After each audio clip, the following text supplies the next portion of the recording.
welcome to the UK AVD User Group August edition. We've not done one of these for a while because life happens, stuff happens, and we just not have time to do it. So I think this is the first one that we've done in a few months. So thank you for turning up. I know the weather outside's a bit warm. If it was me, I'll be honest with you, I wouldn't have turned up. I've been sat in the back garden with a beer. So for those who come in person, thank you. And for those who come online, thank you. I hope you've got your fan turned on and your air conditioning turned on. So the agenda today, so basically what we're going to talk about is we're going to do an introduction to who we are, what we do. We're going to do the latest news and the nerdy updates. We've got Alex Warren, who's given us a case study for an AVD project that he worked on.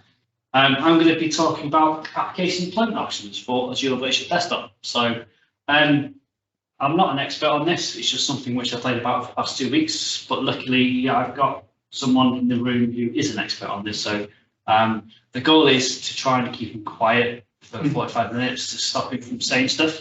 Whether we can do that or not, I don't know, but we'll see. There's a big difference between an expert and a non-person. There you go. There you go. I've also got Tenzig here, so they're going to be talking about making the Terrace. So we're looking forward to that one as well. Okay, so a bit about myself. So my name's McLoughlin. I've been working in IT for way too long. I currently work for a company called Nerdio as their UK CTO.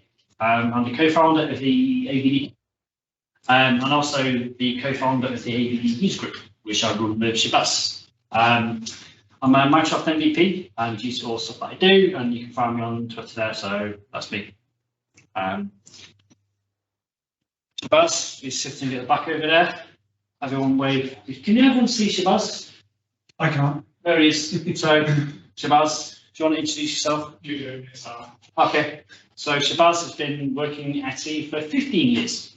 8 years in cloud technologies. He's currently working for Net Company as an infrastructure master. Okay. A master in infrastructure. He's also the co-founder of the Bradford Cloud User Group and also the co-admin of the UK AVD User Group as well. And he's also a Microsoft MVP in enterprise mobility. And he's kind of a bit of a superstar for what he does. He writes books, he records videos, he does lots and lots and lots of stuff. So I don't know when he gets time to spend time with his family, but he's very good at what he does. Okay, we meet once a month. I know probably not meet for like 3 months now because life takes over, work gets busy, personal shit happens. But hopefully we can get back to some kind of cadence again over the next year or so. We prevent releases every single time I say that. I need to change that to AVD use. It's been like a year now, so I'm sorry for that. We use Teams, obviously, and we record these slides on my YouTube channel, which you can view all the past sessions from. And we also host virtual and physical events. Obviously, we try to do a physical event once a quarter. Currently, obviously, we're a Net Company in Leeds. So for people who can see the camera, obviously, there's hundreds of people sat here at the UK AVD User Group. And then obviously, we've got some people virtually as well. So. As I said, I'm going to try and get back to the cadence. So we're looking for slots for September, which will be virtual. So if you want to present something, please let myself or Shabazz know, and we'll be happy to have you. No topics off limits as long as it's regarding Azure Virtual Desktop, obviously. We may have Guy tell some jokes, I don't know yet, but we'll see what happens. Slack channel, so we've got a Slack channel. So if you want to join that as well, that's kind of seems to be dying off though, so we may kill that sometime. I've not been on there myself for a while, to be honest with you, just don't get time.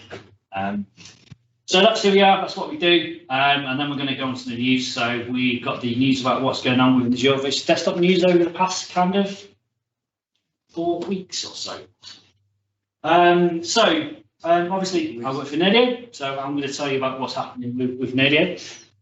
So we've got a Nerdio 4.2 release. So this features including something called AVD per user cost reporting.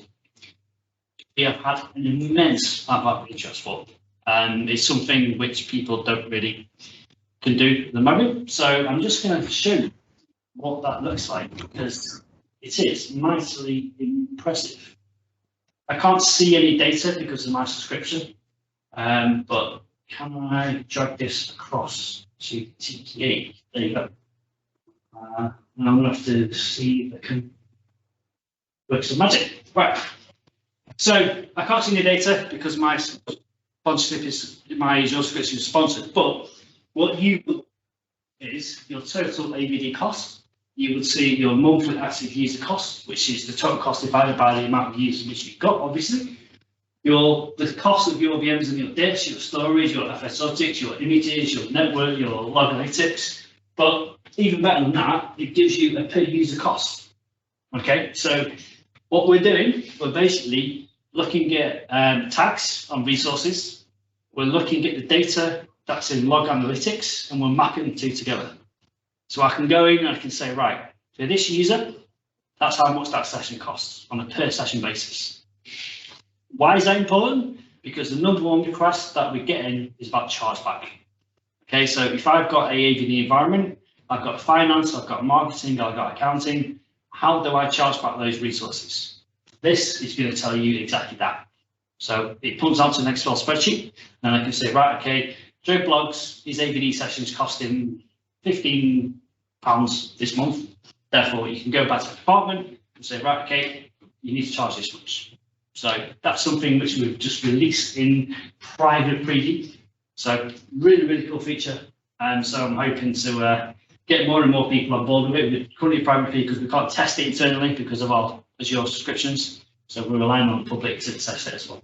So it's a really nice feature. AVD currency growth, so we basically enable you to change the currency. So at the moment, obviously, previously we couldn't see the amount of dollars. Now we can see it in pounds. So we support euros, we support US dollar, so you can change that to your local currency, so you can see how much it costs. Makes it look a bit more professional, rather than just having some kind of US dollars. And personal hostable grow.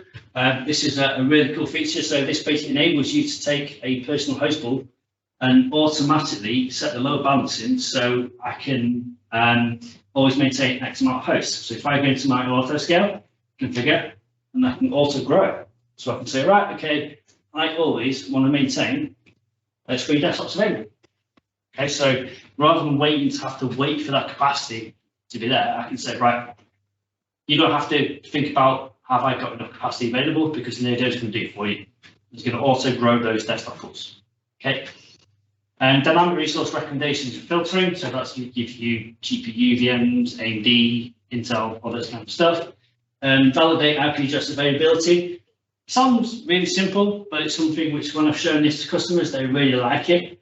It means that when I potentially go and create a host, let me go into here, I can go into my workspace and I can see how many ones I've got left. So I can go in here, go to my add session hosts, and I select my VNet, give it a minute, and it's going to tell me how many IP addresses I've got left.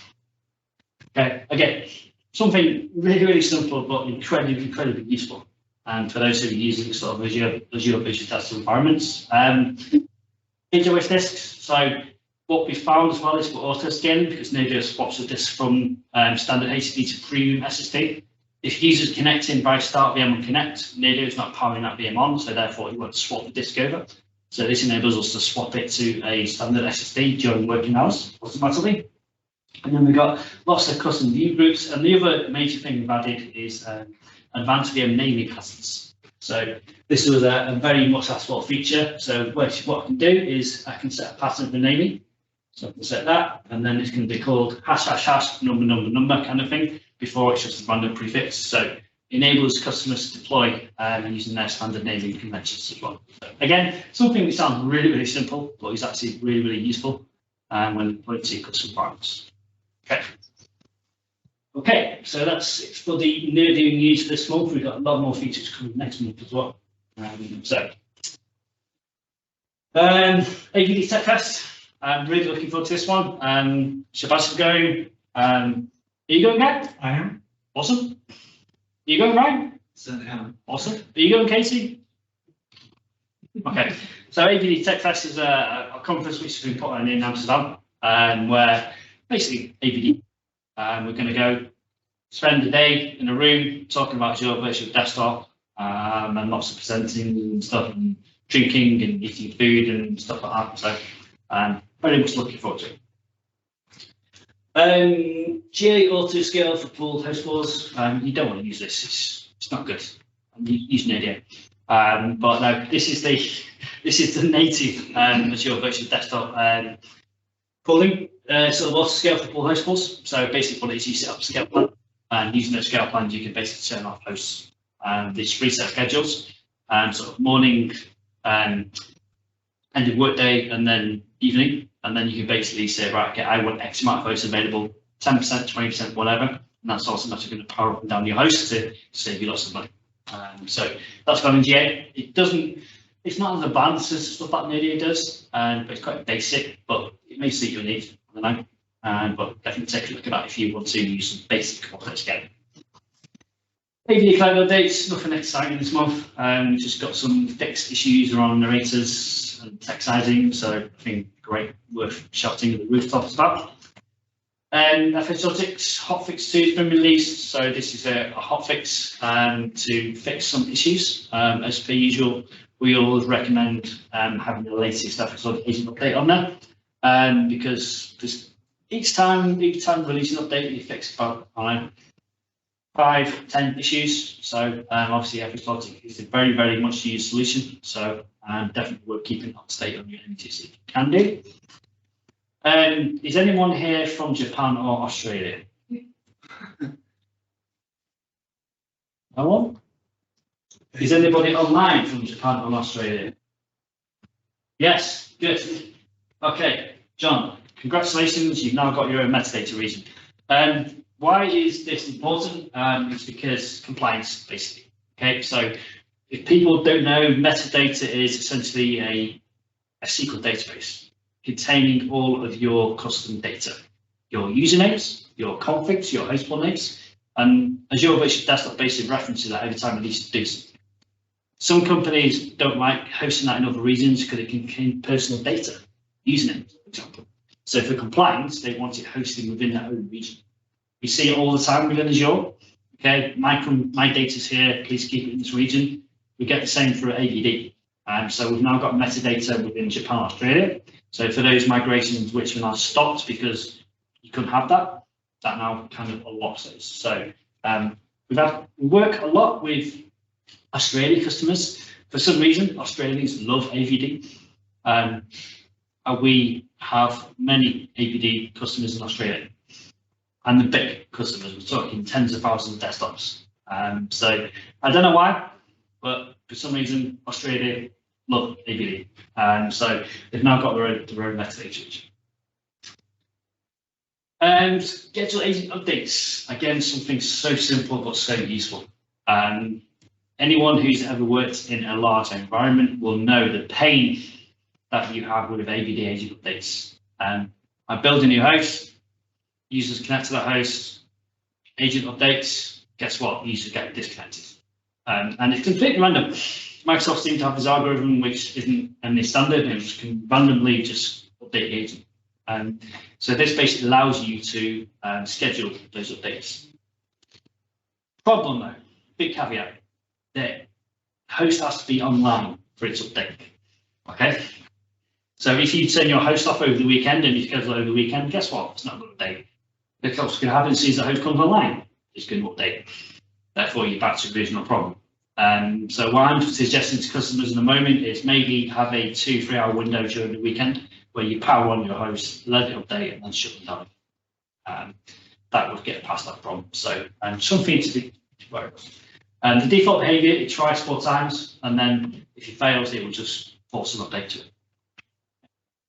It would be nice, I think, for Microsoft to have kind of some Citrix used to have like the LTSR model, where once you got to a stable state, you could stay there and then stay at that state for like 6 months or 6 weeks or whatever. But again, you can't really push out lots of new features all the time if you've got that model as Windows Artifacts, probably quite something useful for people who run single session hosts. So this is basically Microsoft managing your patching for you.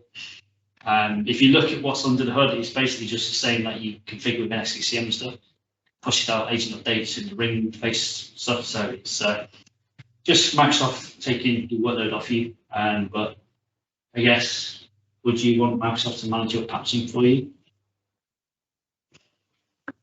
Probably not. Another one, so Azure version desktop is now GA in Azure Government Secret. So, does anyone in this room work for the FBI? Secret Service?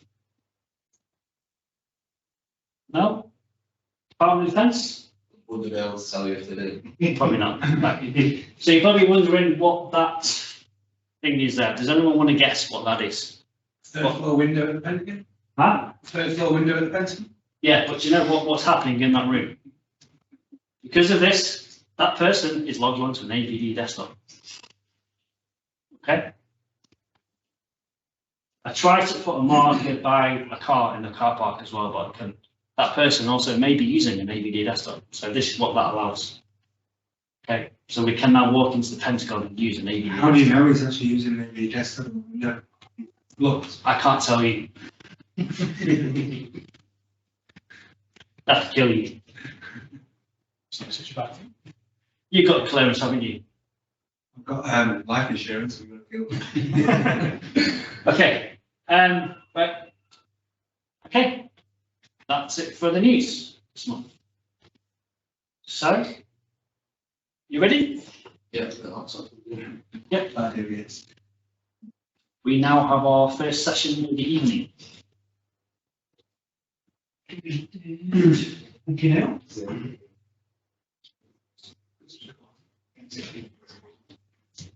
You got a clicker, right? Yeah, I've got Shazzy's. Okay. Introduction. There you go.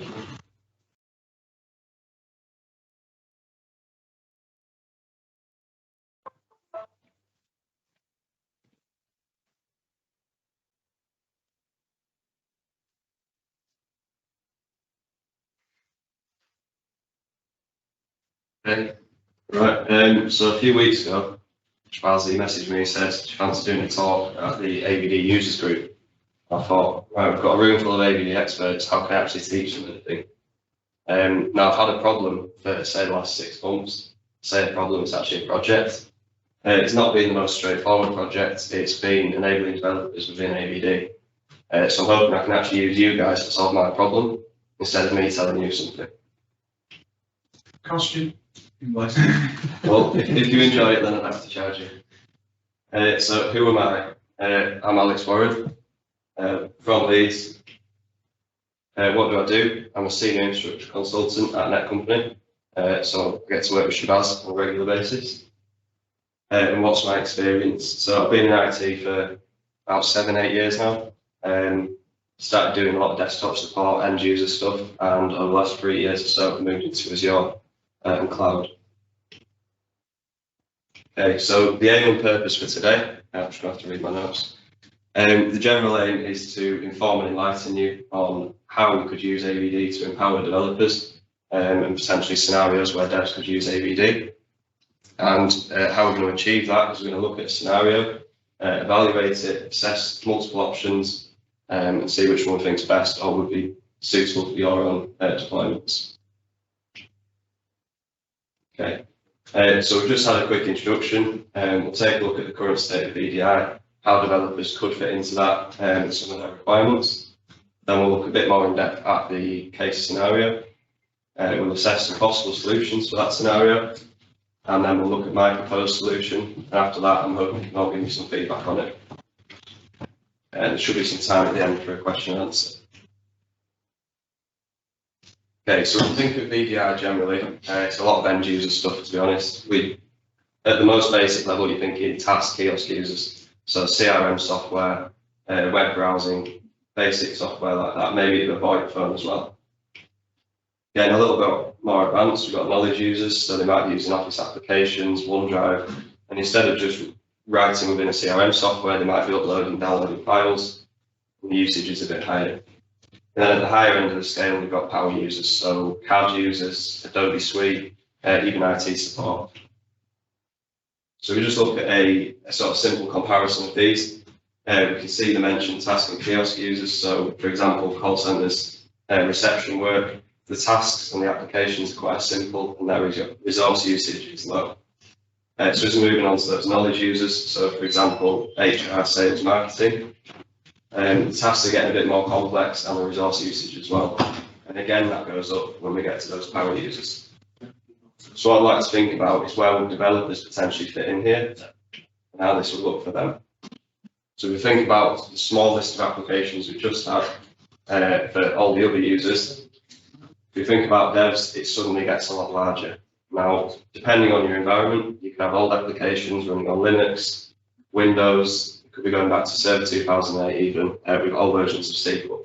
So the larger your environment and the older your apps, the more software you're going to need to support those. So why is AVD itself actually suitable for these developers? Well, your first option is the proximity of AVD to the data.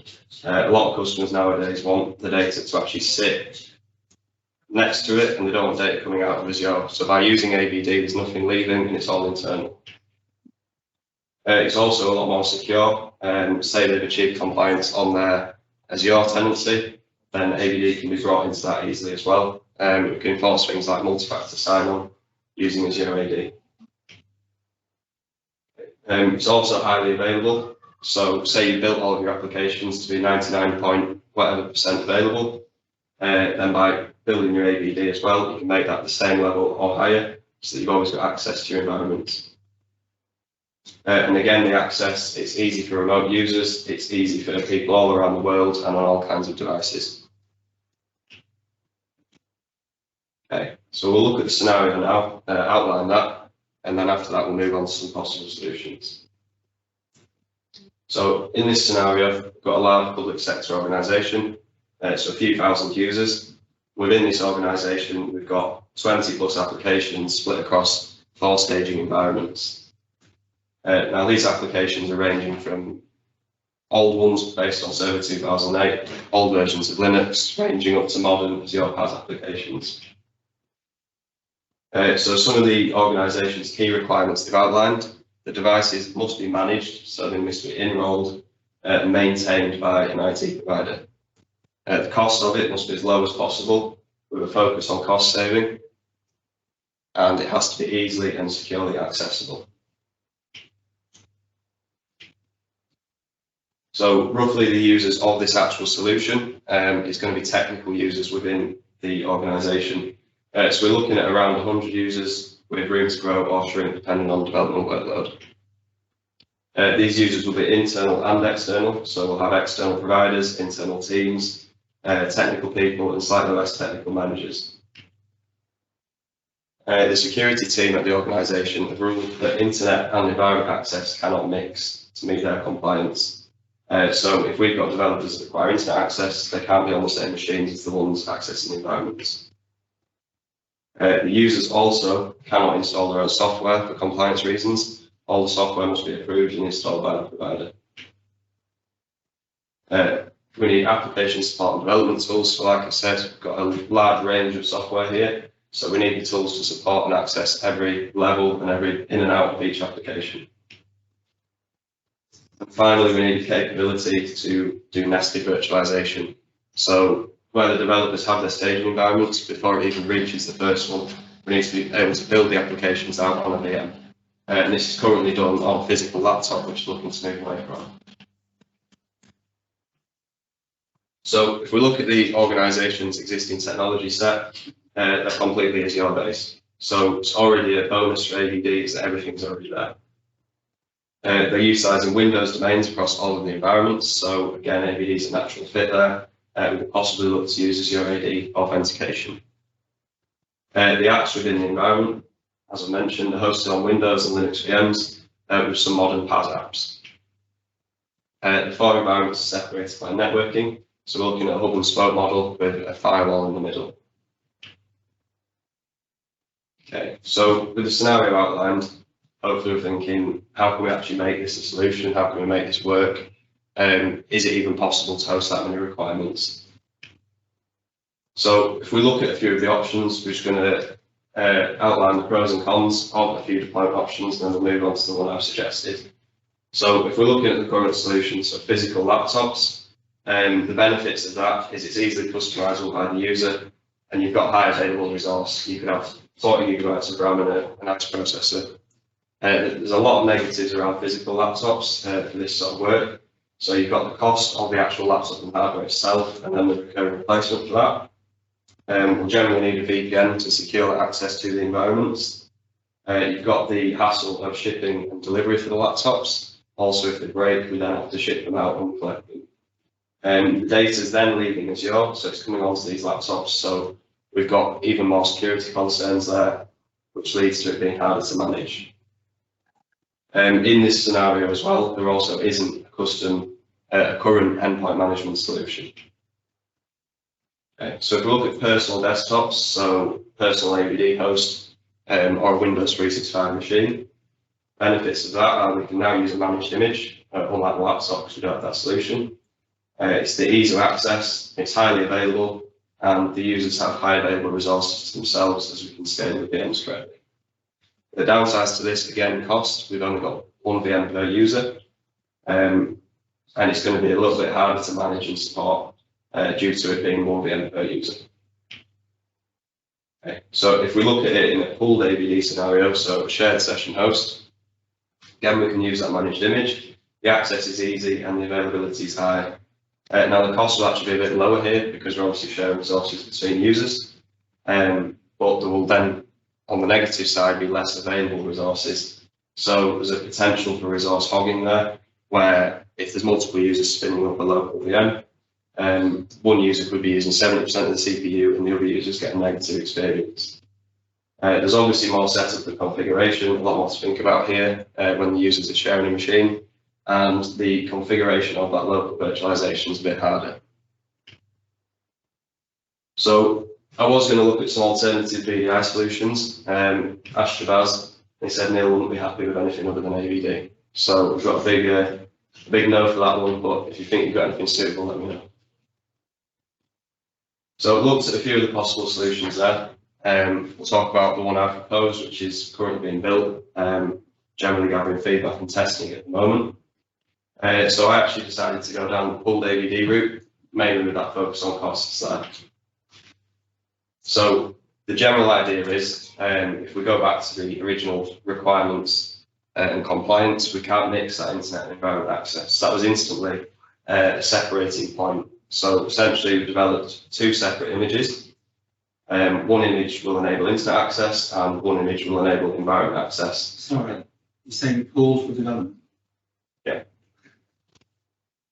I'd love to get some feedback after this. So essentially, one of the images will enable dev work, so it's for the actual creation and development of the apps, which has the internet access. And another image will enable the actual support and upgrades and new versions of these applications, and that comes with environment access. So virtualization is enabled on the development image, and it's not enabled on the support image. Just one consideration here, to enable that on a shared computer, we need a second hard disk for actually storing the VM disk files. It's not that suitable for FS Logics. So if we assess this solution like we do the other ones that I've just proposed, so again, the pros, it's meeting those security and compliance requirements. It's offering a lower cost than personal desktops. It's still scalable. We can change the VM sizes to fit current workload. It's fully managed as they've requested, and we've still got the environment access. Okay, so negatives of this solution, like I mentioned, the resources can be hogged. It's not evenly split between users. If one user leaves too many VMs running, we might have an issue. It's a bit of an intricate setup, so there's more documentation needed. It's more complex to support, and it obviously takes longer to develop and roll out. There's obviously then a full testing process required, and we've got a few extra considerations in terms of storage that you wouldn't have in a normal AVD deployment. Okay, so I was going to do a demo here, where we've got a very, very basic diagram. We're just going to look at the ways it's connecting with the whiteboards deciding not to play ball today. So if we look here, we've got our users down at the bottom on their end user devices, and we've got the internet. So generally speaking, we'll come into the AVD infrastructure, and before we do that, we'll authenticate over to Azure Active Directory. So once the users are in, we've got our two host pools here. So they'll either get into their app support or the app development host pool. Now, once they're in the host pool, they'll need a user profile. So we've actually got two separate file shares, two FSLogix shares, which enables them to use both images at the same time, instead of using multi-session FSLogix. And of course, we need an image gallery as well to support those images and keep the versions there. So the users are logged in, they've got the profile loaded. So now the users on the application support host pool go over to Hull VNet, and it allows them through to the environments. So did you say you're using FSLogix and what? Yeah. You are. Yeah. So we've got two separate file shares for FSLogix there. So yeah, the application support users, they'll be allowed through the Hull VNet and into the resource environments, whereas the development users will go to Hull VNet and they'll only get the internet access. So sending background. And on a very simple term, it should look something like that. I've also included here a transfer file share. So say they need to transfer large amounts of data from one AVD to the other, it's just a temporary staging point for that. One silly question for you. Yeah. Have you thought about admin permissions? So this was a bit of a difficult point. We managed to get Docker and Hyper-V and things running mainly by using local groups, pre-configured with permissions. So no one's actually got their own admin on there, but they've got elevated access within certain applications. That is a big problem. Yeah. Okay, so gone through that solution. Hopefully think a little bit more about how developers can use VDI. So I'm hoping to ask you all essentially what else you might do in that situation, whether you might use it yourself or whether you've done anything similar. So starting off with, what improvements would you make to the proposed solution I've just shown? Well, I might as well start now. I've already voiced my first problem. Yeah. And then I'll be gentle. So first of all, we've had developers, and I can say as well, because I'm not just a great face, I also develop, and there's a few developers in the room. The problem you've got with development is you need admin permissions because you need to be calling everything on that operating system. Without admin permissions, you can have full control of the operating system as the first thing. The other problem as well is, remember, taking your user profile disk and putting it onto a file share actually can also cause problems as well, because you're redirecting user injunction, which is redirecting the user profile off. So for the developer, depending on what the developer does, will be the problem. So what you need to do first is understand exactly what development that user is doing. If you can actually understand that there's no impact and they do not require X, Y, and Z permissions, and that the developer will not be impacted by using FSLogix, then that allows you to look at this type of solution. However, development is wide and broad, and there's thousands of different things you can do, and the development guide should tell you the same. And most likely, the quickest and safest bet to cover that wider spectrum of development would be to have persistent desktops per user. That's the typical way to do it. However, if you are able to do it by pooled, please tell me, because I think half of the industry would really like to do that. Yeah, so I think a lot of the difficulty, like I said about the permissions, in this scenario, luckily, half of the development tools don't actually need those permissions. Or in terms of the app support, they're actually being run on the servers hosting the apps. So they've got permissions there. In terms of a lot of the permissions, they've been worked around either via the registry or, say for example, virtualization, a local group Can do has that. access. So you can effectively launch the application as another user, Yeah. but does that application then write to the local registry on the operating system, or does it write to the user profile disk? There's a few apps and a few differences there. If you elevate to an Yeah. admin account, it will write locally because there's no FSLogix profile disk for. So their user accounts can run. And you Most blow of that it. pool, you lose all of it. There's a handful of applications which actually are installed on the C drives where they'd normally install into app data, because that means they can't be shared. The only way around it would be, if you are elevating, is you need to, before you cleared the delete the VM, you can do scripted actions like Renadio, back up and local profiles and re-inject them onto the new pool. That's the way. Also, if you're in a pool desktop and you're accessing 5 or 6 different VMs, and you might not have the same VM each time, unless there's an infinity rule, which I don't think you can do. The problem you've got then is, will you get that local data you accessed by Elevated previously? And the answer is probably not. Yes, well, they're not. They're only using one user account, single sign-on. So the accounts they're actually logging on with can run all the programs they require. So me personally, if I was talking to the customer and said, look, customer, get your checkbook out, you're making it really complicated. That's the most thing. To be fair, like you said, it can be a lot easier using the personal machines, but again, it takes that managed element out. Why can't you When do? you're wanting that level of control over the image. Why can't you do like a small set of personal, and then obviously, if you need more, you can scale it up, and then obviously you can scale up. You can still do personal desktops and scale up over capacity. Yeah, so the problem we always found with developers is they require lots of power. Well, That's why 9 times out of 10 they'll end up with personal desktop, because they have the ambitions and the power that they need. But most importantly, most developers I work with, they won't require to rebuild their own desktops.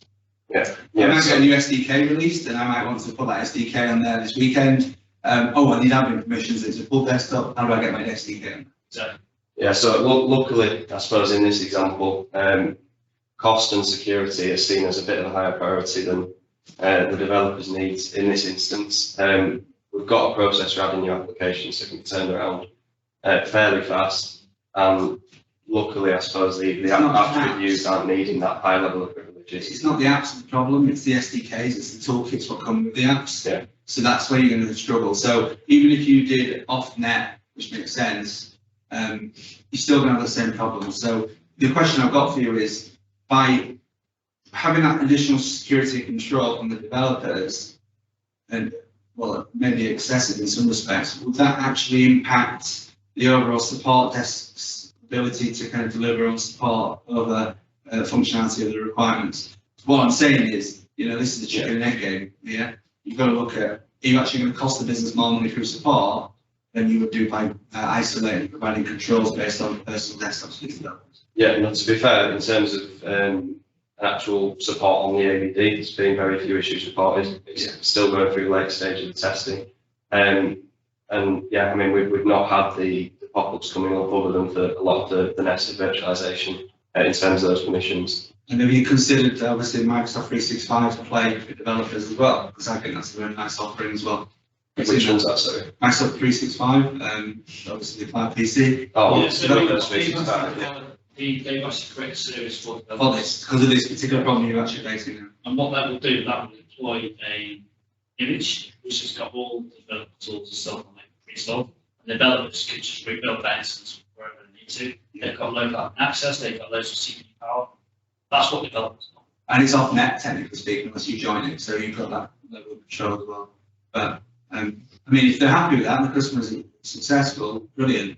My only concern is admin permissions, SDK kits, and the ability to support it. The software list is quite long, to say the I least. can imagine. So, I mean, yeah, I mean, this is why I'm trying to do it more about thinking about how developers work with VDI instead of saying, this is how you should work with VDI. As in, each scenario is completely different and there's a whole different way to approach. I think that's disconnected. Sorry, we don't see it, it's fine. I can see it anyway. So basically, customers said to you they wanted to do pulled for one part of the business, then pulled for development. So it's all the apps teams, but half of them need support on that environment access and half of them need internet access. And they were insisting on pulled because of cost. That and a lot of the security concerns. So even if we went down the personal route, we still then need a personal that can access the environment and a personal that can access the internet. Developers So then you still have to transfer that. It's a big no-no, because a developer, as Ryan said, is making changes to the operating system. They're messing about with DLL files, they're compiling code, all that kind of stuff, right? If you're running on a multi-section operating system, that's not possible because you're sharing that core operating system kernel. Antivirus. It's a pain in the ass. Yeah, I think one of the main saving grace of this, and Shabazz will be talking about this at his presentation in Amsterdam, is that nested virtualization. As in, so they've gone from having a physical laptop with complete control, and at least then they can have a local VM within And the that, nesting where is they've got out that. Yeah. But the cost of that, and I've seen this where people are using nested virtualization, an additional 800 grand a year in consumption costs. So be careful with that as well. It's like I said, it's chicken and egg. There's no right answer, by the way. We're just basically giving insight from industry. But, if I'm honest with you, if it's just a simple IDE writing basic code, fine. But if you're using Visual Studio and you're doing complex development, you're accessing, let's say, the operating system itself, you're kind of going to hit some walls at some point, and the developers will get incredibly frustrated. But nested there's things like you already. You're going to be caching some serious checks with Azure nested. Yeah, appreciate that. Okay, so, would any of us consider implementing a similar solution, or have we implemented similar? So I've done VDI deployments for developers a number of times. And from personal experience, what they always want is, number one, self-service, the ability to deliver the application in a simple way. Number two, performance. They want big, beefy desktops where they can pilot code. Number two, they want unrestricted access to the operating system, which means local up. So number four, they want the ability to rebuild those desktops when they've done that. If you give them all of those four things, normally the developer's quite happy. If you stop them from doing anything, that's when they get very unhappy. That's just from my experience. So I would consider using the pull processor and remote RDP into a personal desktop. Is what I use it for. Yeah. And then you've got the security, everything. So have you had experience of actually deploying these personal desktops for devs, or have you mainly stuck to physical? Thousands of years. Yeah, even on the old RDS environments, still thousands. That's the way I've always done it. Yeah. And I'd like to hear a bit more about how you did it. So one of you can nominate yourselves and hopefully share some lessons learned there as well. Okay, study. So who's got one? Well, the last time I did this was on IPV, and the way that we actually implemented it was using SCCM. Okay, so we had an SCCM self-service catalog where the developers could deliver the applications that they needed to. And they also had a SCCM task sequence where they could rebuild their own desktops. So they had literally a big red button on the desktop, which would say rebuild desktop. They could back in an hour's time and they get a clean desktop. They also had lots of power, 4 CPUs, 16 gigs of RAM. It's about keeping them under the control that they need. Did you have any strict compliance, security regulations? Yeah, so that was a very secure banking environment, and the way that they knocked the security off was on the network. Okay, so they had VNets with firewall walls and stuff like that, which would only give access to certain back-end environments. So the security means nothing, and I'll explain why it means nothing. Is the actual full personal desktop itself can be locked down just to an RDP connection. As long as the connection into that is obviously secure, there's nothing much they can do. You can stop copying files over. So you've just got what we call a sandbox. So, from a security perspective, even if you have a full desktop connected into it, you can fully control everything that goes on. And obviously I've done these environments for biotechnic companies and all that kind of medical science companies who do this today. And they're using personal desktop, but the spin down. They're also backing up the data, pulling the data off and then putting out new ones when they spin down, spin up. So it can be done. Security isn't the answer. Just because you're using multi-session, that doesn't make it secure. The security comes from how you design the overall solution. So the main, I suppose, stickler there, and I'd like to know how it would work on a personal desktop, is the no internet and no environment access at the same time. So if a client, a session host can access the internet, it's not allowed to access it, any environments at all, anything internal. So you can do tagging. So this is quite common, and it can take you a long time to do it. So if you use an MBA firewall, that's what quite a lot of organisations do. You can do policy-based and do certain domains, or you can do obviously the Microsoft firewall with all the just filters and filter out specific domains for that software. But how would that enable the desktop itself? How would they have a flip switch where they could change it over and suddenly they've got internet access and they've lost it? Well, they don't have access. If the business dictates they cannot have public internet access, then you would only allow, they'd have to download all of this stuff on one machine and transfer it over, either via a secure file transfer called sheet dip process, very familiar. USB CD-ROMs back in the day. I'm ex-military, so I can say all about the sheet dip process. It's a nightmare. But you put it onto one, and then obviously that sandbox onto the system, or you only allow the URLs specifically for that development. That's pretty much how they do it. But sheet dip is probably where you're going with this. Well, we looked at doing that. One of the main piece of feedback from the devs themselves, actually, which they want unrestricted internet access. So they can't have what they want. Which is difficult. Go and speak to the security manager, see what he says. So we've had a bit of interaction virtually as well. So Rachel Perry says, instead of regulated industries, she's thinking high-end CAD titles with zero regression compliance on chain. Choose to make new things yourself design software. Upgrading an SDK as an individual would be a no. This would be seen as a plus to avoid the overconfident dev with rogue in certain kinds of dev. Yeah, so that was another one of the requirements here, that they can't install their own software. And you think maybe we could use Software Center, but they don't have that configured. And I think, like as I said, if everyone has to develop on the same approved versions, it's suddenly, it can be as complicated as it can go. So how do you access DevOps technologies, CIDI? Is that as in Azure DevOps, Yeah. things like that? So they'd use the internet-based clients to access the online technologies, and then for the on-prem apps, they'd use the App Also, Store. you can regulate the control of what's easy to do with that as well. There is limits. So, like I said, we're going into such a big Yeah. for chicken and egg. Well, that was my aim for this. I wanted to hopefully get everyone thinking a little bit more around other ways to deploy and support devs in here. And yeah, I would say put all the apps in the folder and say that's your apps, crack on. so We'll yeah, update it we once looked at legacy file shares with all the old installers as well. It's the only way, really, isn't it? It's one of those. How are we doing for time, Shabazz? 45 minutes, I've got. I'll say it. I'm out of slides anyway, so if anyone got any questions, or do you want to carry the discussion on at all? We got any on chat? Rachel is typing. I'll bring up you.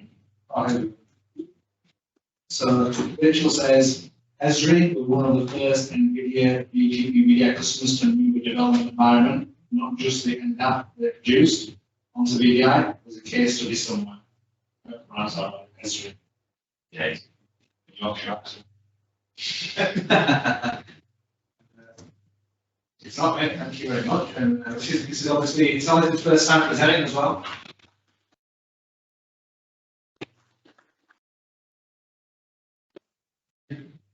Yes. Yeah, very good.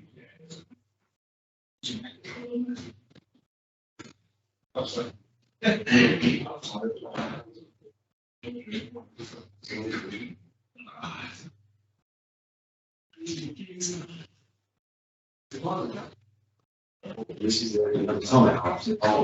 TLS. Okay, now you've got the pleasure of listening to me rambling on.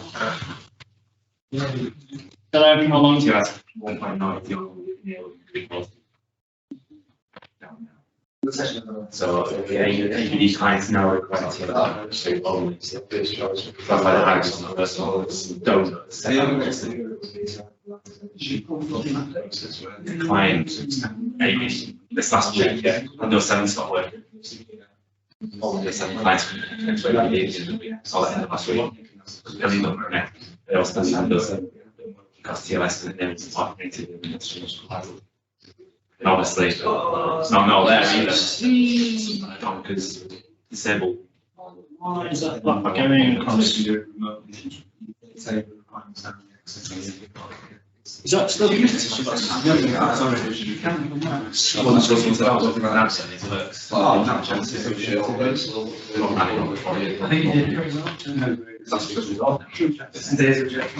I wouldn't object.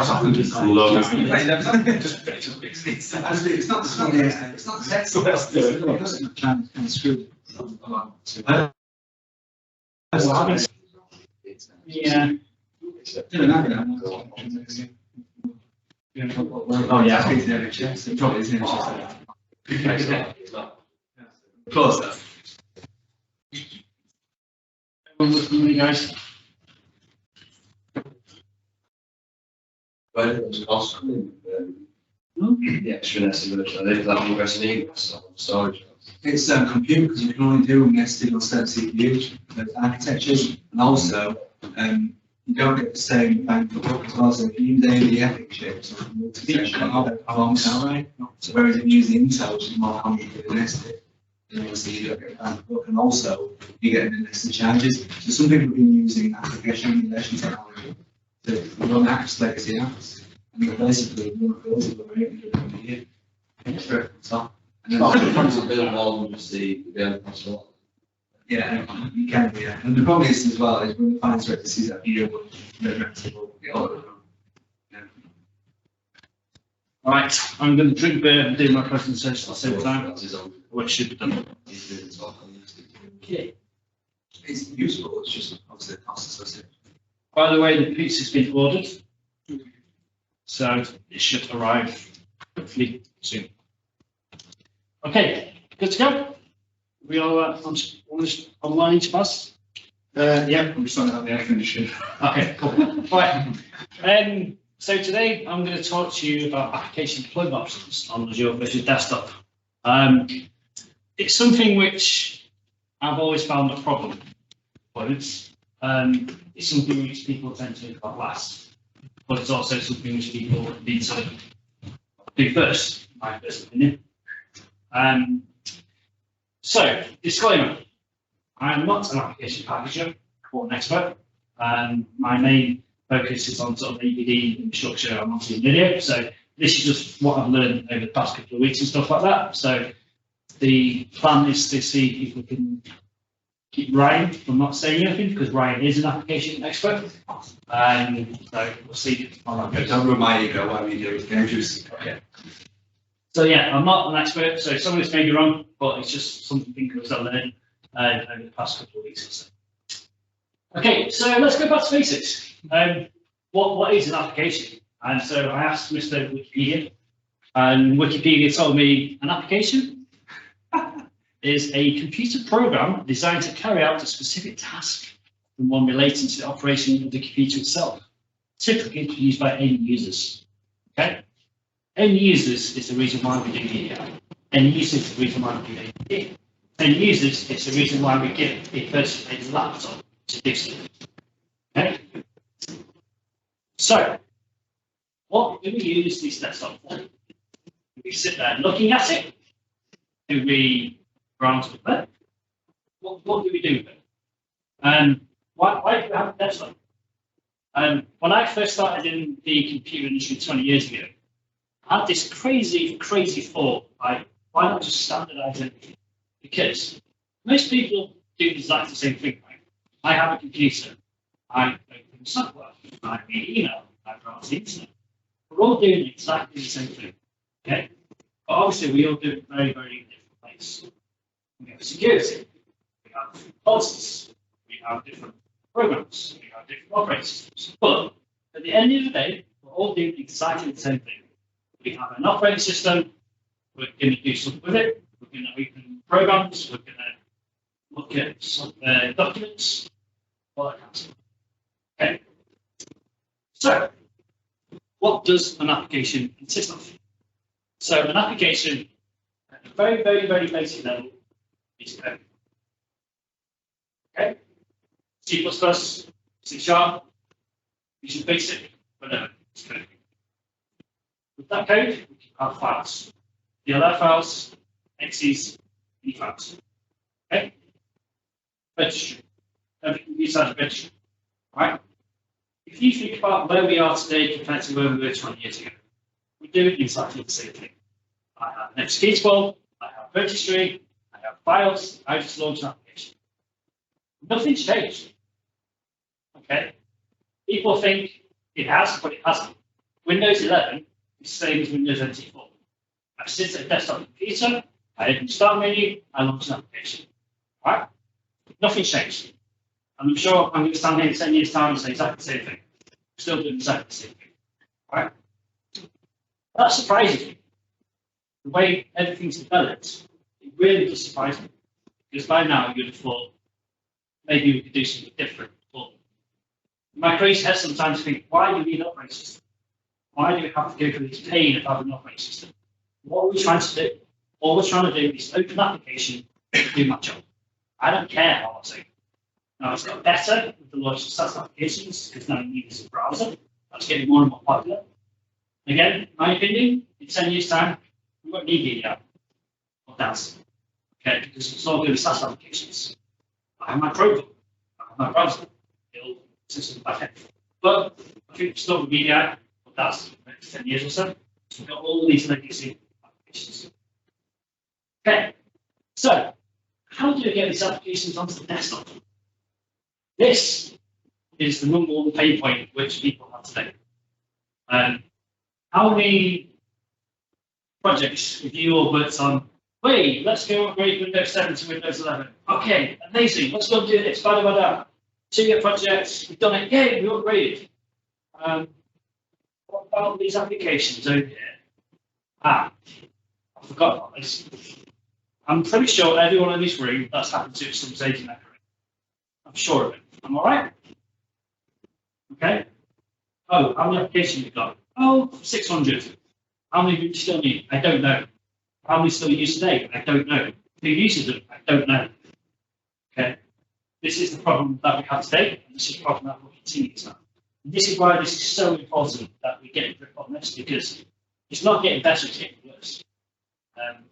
And what I'm going to show you today are some solutions which will help with that problem. Okay, it's only ever going to get worse, it's not going to get better. Okay, state facts. Your application delivery model is going to be the most important tool you make in your deployment. Okay, you can't just go and say, I'm going to upgrade Windows 7 to Windows 10 and not even bother to get back applications. You can do but you're not going to have a very successful deployment because users have this desktop and you can't do anything with it. I can look at it, but I can't do anything with it. Okay? Your migration only succeeds when your users can successfully launch your applications and need what they do to do their next job. Okay? When you do UAT testing, the big mistake companies make is they choose the basic, easiest option first. Wrong. When you do UAT, you take the hardest options. Okay? Because they're the ones which you can keep the biggest problem. Fix the hard stuff first, the rest of it. That's the way you should. So, what's what we're going to talk about today? So, I picked some of what I see. Now, I'm being a bit biased because these are the ones that integrate with NVIDIA, because that's what I see most often in the field. So, MSI will set this up asking. I'm going to have attach. Microsoft and quick review manager Intune, liquidware, chocolate, remake free, AppKill. Okay, so I decided to do this 2 weeks ago. So I spent the past 2 weeks playing around with these and all that. Most of it was done last night because we ran out of time. But this is why it's not in depth. This is not in depth. By anyway, we've done some very basic technical areas in get an application, pizza, launch it, and then package it, and then see what happens. Okay, MSI files. They've been around for a number of years now. So MSI is the developed. I think it's got to be coming on 20 years, right? MSI. It was a standard introduced where we would basically package applications up and deploy them. Okay. Not much has changed. It's, if you look at it 10 years ago, it's not the same. And it's where you can package an application up and then deploy it safely onto a system. Okay.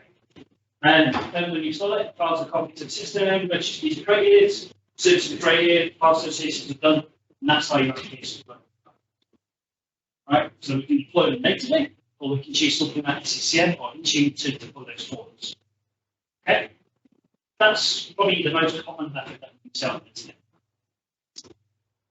So we can deploy it manually, things that do that. So I worked, I'm not going to say who the customer was, but I worked with a very large customer, even last week. 6,000 desktops, very well-known customer. So how do you deploy your applications? Well, just install. How? I log on to the desktop, I got an MSI file and install it. It's one. Okay. I worked with another customer 2 years ago. I deployed specific PDFs to them. Right? Again, I just went, okay, manually, okay. I went back to that customer 3 years later. Guess what? It's still there. That same image. Why not made it? Well, it's broken. Page one. Okay, it happens. So, best method if you want to use MSI files, which is perfectly fine, script it, automate it, stick SCCM. But that's the most basics of that today. But there are stuff out there which we can deploy against our browser using dinner. Before anyone notices this, yes, that's an XE, but it's still the same thing all the time. If you want to use something like Media, which I've had this year, it's awesome. We can just automate it. But you can achieve the same thing with DevOps. You can see the same thing with Packer. All we do is pull in scripts to install applications. And that means we've got a repeatable method of deploying applications. Okay? That's 90% is what you can sell. That's it. Okay. Now this is going to make me really hurry up because I know you guys are probably getting hungry. Feel free. Okay, so if you want to deploy an image, we can do that. Just select applications, you can some code scripts action, we can deploy an video, that can just click, hit next go. Therefore, image management. If I need to rebuild that image, that's fine, I can do that. I can get some level 1 guy to go away and do that. So that's a very, very easy basic method of deploying. Can you also do that as well? Yes, you can. Put 10 on there, switch the order, do whatever you want to do. So if I like an MSI, just with certificates, do that. Absolutely. So that's that method. But image management is something which over years can grow. How many people in this room have gone to an image where they deployed Citrix, VMware, whatever, and it's like, fix the applications as well? Because that image is 5 years old, no one's ever rebuilt it, they just keep adding. Okay? Now, I'm going to set you guys a challenge. From that start menu, I want you to find Call of Duty Modern Warfare. Go. I want to see. Got keyboards. See into. Just put the desktop toolbar on the bottom right and then sort it out later. Obviously, find it for the icon, so. But anyway, well, the point I was trying to make is people waste time. Yeah, it's taking you like 10 seconds. Desktop toolbar. Well, this causes problems around compatibility, lots of issues. You don't want to do this. So what we can do, we can use something called leverage or capacity. Don't know who's used this before in their role. Not really, no one's. I was on a call recently with some very high technical people, and I asked them, "You ever heard of it?" No. It's one of those well-known things which is extremely powerful for people that know about it. And what this basically does, it just maps applications. It looks at the registry path, it looks at the path applications, looks at services, it hides them from different. Okay, so that's simple to use. So you've got 50 applications, you can use security groups, and to have them so you can have all those 50 applications installed, but use a lot of desktop operating system, you're only going to see 10. It's one way of solving the problem. We can create a rule set, so just look to those. Videos, obviously, we can put the video again. The basic automatic looks at those, analyzes them, and then you can just create them straight from the video. So it takes 5 minutes to do it, just copies the file again, and it's really good. And that's how it discovers them. So I just want that discovery, go away, put the apps on the operating system, and then I can just put them, hide, allow. And it's like that. And this is quite a new one. So NSIX is the replacement for MSI. It's the released by Microsoft a few years ago, about 2 years ago, 3 times. And it's supposed to be the new standard going forward. Adoption, from what I've seen, is a bit slow, mainly due to the compatibility of applications, the way it works. Okay? But Microsoft have got big goals for this. They want to make this a standard for the next few years. I know from speaking with Jim Moyle, he wants to deliver it on a user delivery model. Right? Well, the moment is a computer. So if I install an application, it goes to everyone logged on. You can fix that. There's a way around that, but it's not business supported. Look. So we can take an application, we can create a VHDX file from it, and we can mount that to the operating system dynamically. So we don't have to do any management. Okay? And the whole be just an VHDX so that gets in. of course, not gets it, yeah. But the whole point of this is to basically not have to manage applications. Manage it on a standard image and then just attach it. And there's a book you should read by Ryan Mangan. He wrote a few books on it. So if you want to ask any questions about it, okay. So again, I'm looking at video. So this is how we manage them in video. So we basically we've got a few videos, but we can do the conversion. So take an MSX file, convert that to VXDX and mount it onto the PowerShell, and then we just attach it to a host and do all the PowerShell scripts to achieve. And this is how we create a package. So we use something called Microsoft Package Manager, which is a tool, free tool from Microsoft. Where you basically go up, you take your application, you load it, tell it what the executable is, go away, and what we're doing is basically what we said first. We're capturing what that application is. What's the registry file? Is it create a service? Is it copy files over? And we basically catch everything within that and create that and copy that into a VXDX file or an MSX file. And from that, we convert that into a. Even I get confused. We take that, we convert it to an MSIX file, and then after that, we then have to convert that MSIX file to a VXDX file, syntax file, or VXDX file. Okay. So that's nothing really exciting going on there. So, skip on skip. And this is how we get it onto the Facebook. So what's going on behind the scenes? So we've got this repository, we've got these applications, and then you can see there, you can't see it, but we've got these mounted EXT files, and then mounting on servers, and make it available for users to see. So that's my profile, these are all the applications that we've got, and that's basically releasing the application to operators. Okay, so I can see it creates a start menu icon, so now I can create that.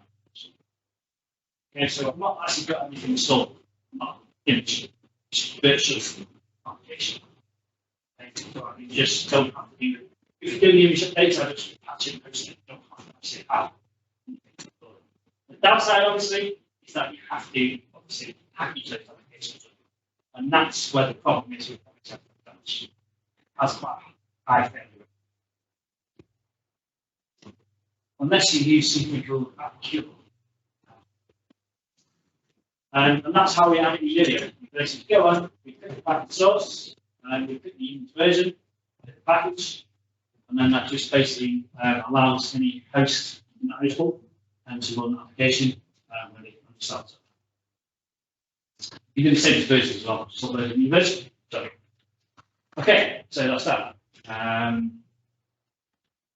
Okay, and that's, yeah, same video again. So, Intune, I've not spent a lot of time on this, we've not had time, but that's the latest version. So, obviously, Azure Virtual Desktop now supports Intune, so we can deliver applications, but only to the system devices. We can't do it on a per user basis. So, simple format, we can just upload a .Intune file, or we can load an MSR file onto Intune, and then dynamically deliver that onto session notes.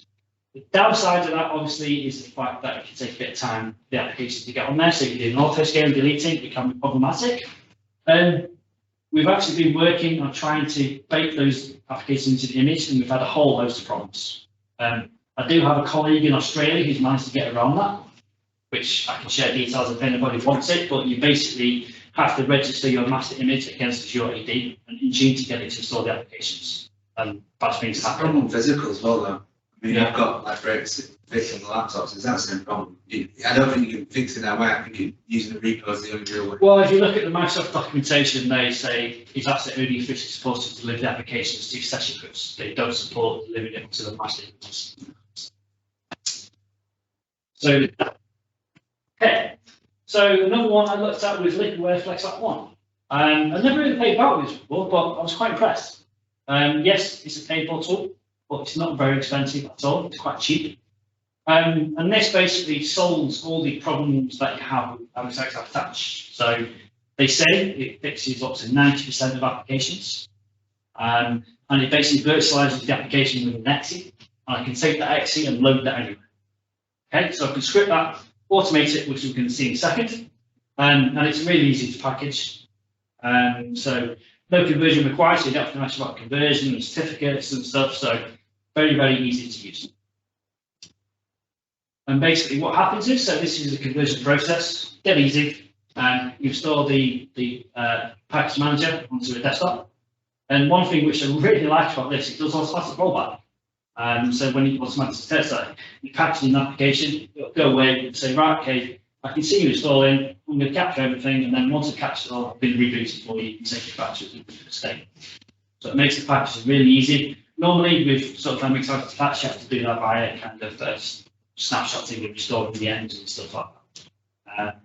Quite similar to do it. So pretty easy to do.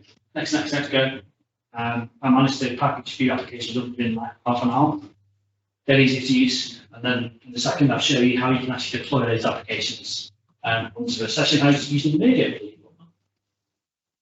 Does it give you all the switches, like, you know, people get rid of the desktop icon, that kind of stuff? Yes, you can. So once you deploy these, you can go in there and it'll show you which settings, what shortcuts it's done, then you can edit them afterwards. So it's really cool. And so we go away, launch the HDX, launches the installer, install the launches, install the applications, as you would do normally, so you can select any custom settings that you have there if you need to. Your install locations, your settings, similar that you have with the sort of VHX packager, select your icons, click next, go. Okay, and the end it just spits out a VHX file. So really cool. That do per user on one session? No. No, it's it. Per, Is this yeah, so this is the one. They do, so this is for FlexApp 1. They do a separate product, FlexApp. I think that does per user. I don't know what to say. I've only very recently looked into this stuff. And that's it. Pretty cool. I mean, you can, because it's a virtual exit, I guess there's nothing stopping you from giving that exit to a user and then just launch it.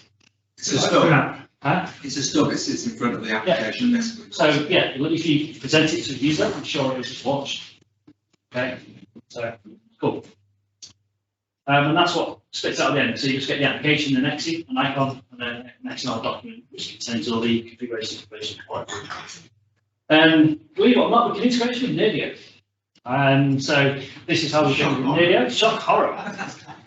And we can just, again, use this as scripted action where we can just deploy these applications onto session hosts using the script. So I can control this when I'm building the image, when I'm building the host, anything. So if I update my host or rebuild my host, it's going to redeploy the application on there for me without having to actually install anything on the image itself. So really cool. Yeah, and that's what it looks like. So I just use my scripted actions to do that. Then I just stay there. So what you're going to see here is the application you delivered on the fly. Okay, so again, I don't have to reboot the host or anything. So this is me going to Nerdio, deploying it as a scripted action. Okay, so it deploys it straight away.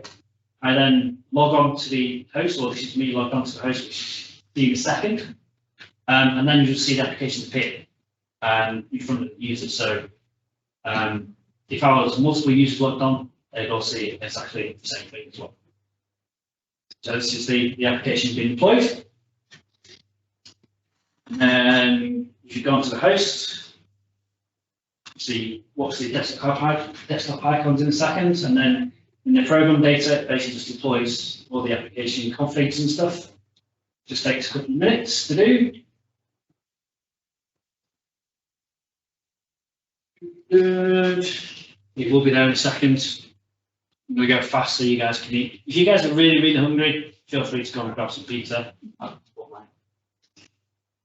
Eat it, eat desk, chairs, whatever.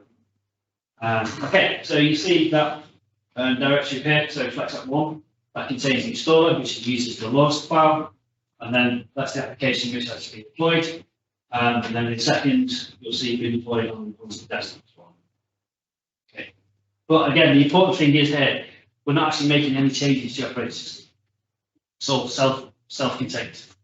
Okay, so you don't have to mess about with certificates, with versions and stuff. It just runs, installs, and it's compatible with up to 90% of applications. There's an Azure one runs on the OS as well. Yes. So I mean, I've had a call with their CEO, and he's got like all of these applications running on his physical desktop. They're all FlexApp 1 on. Thinks he's on Kool-Aid, right? It's good for it. It works. It does Have you work. noticed that they all seem to be copying Acure's pinball? I've noticed that. 2 years ago, everybody seems to be riding that star. Well, I was going to. That's using the demo 20 years ago. Browser, but I couldn't find it. But yeah, that's Flex 1. So really cool. I really like it. And then that's the script which runs to just execute it. So it's run that and then deploy it. So you could even deploy VMware volumes to Nerdio as well, which has a 99.9% success rate. Potentially. Why has it got timeouts in the script? I don't know.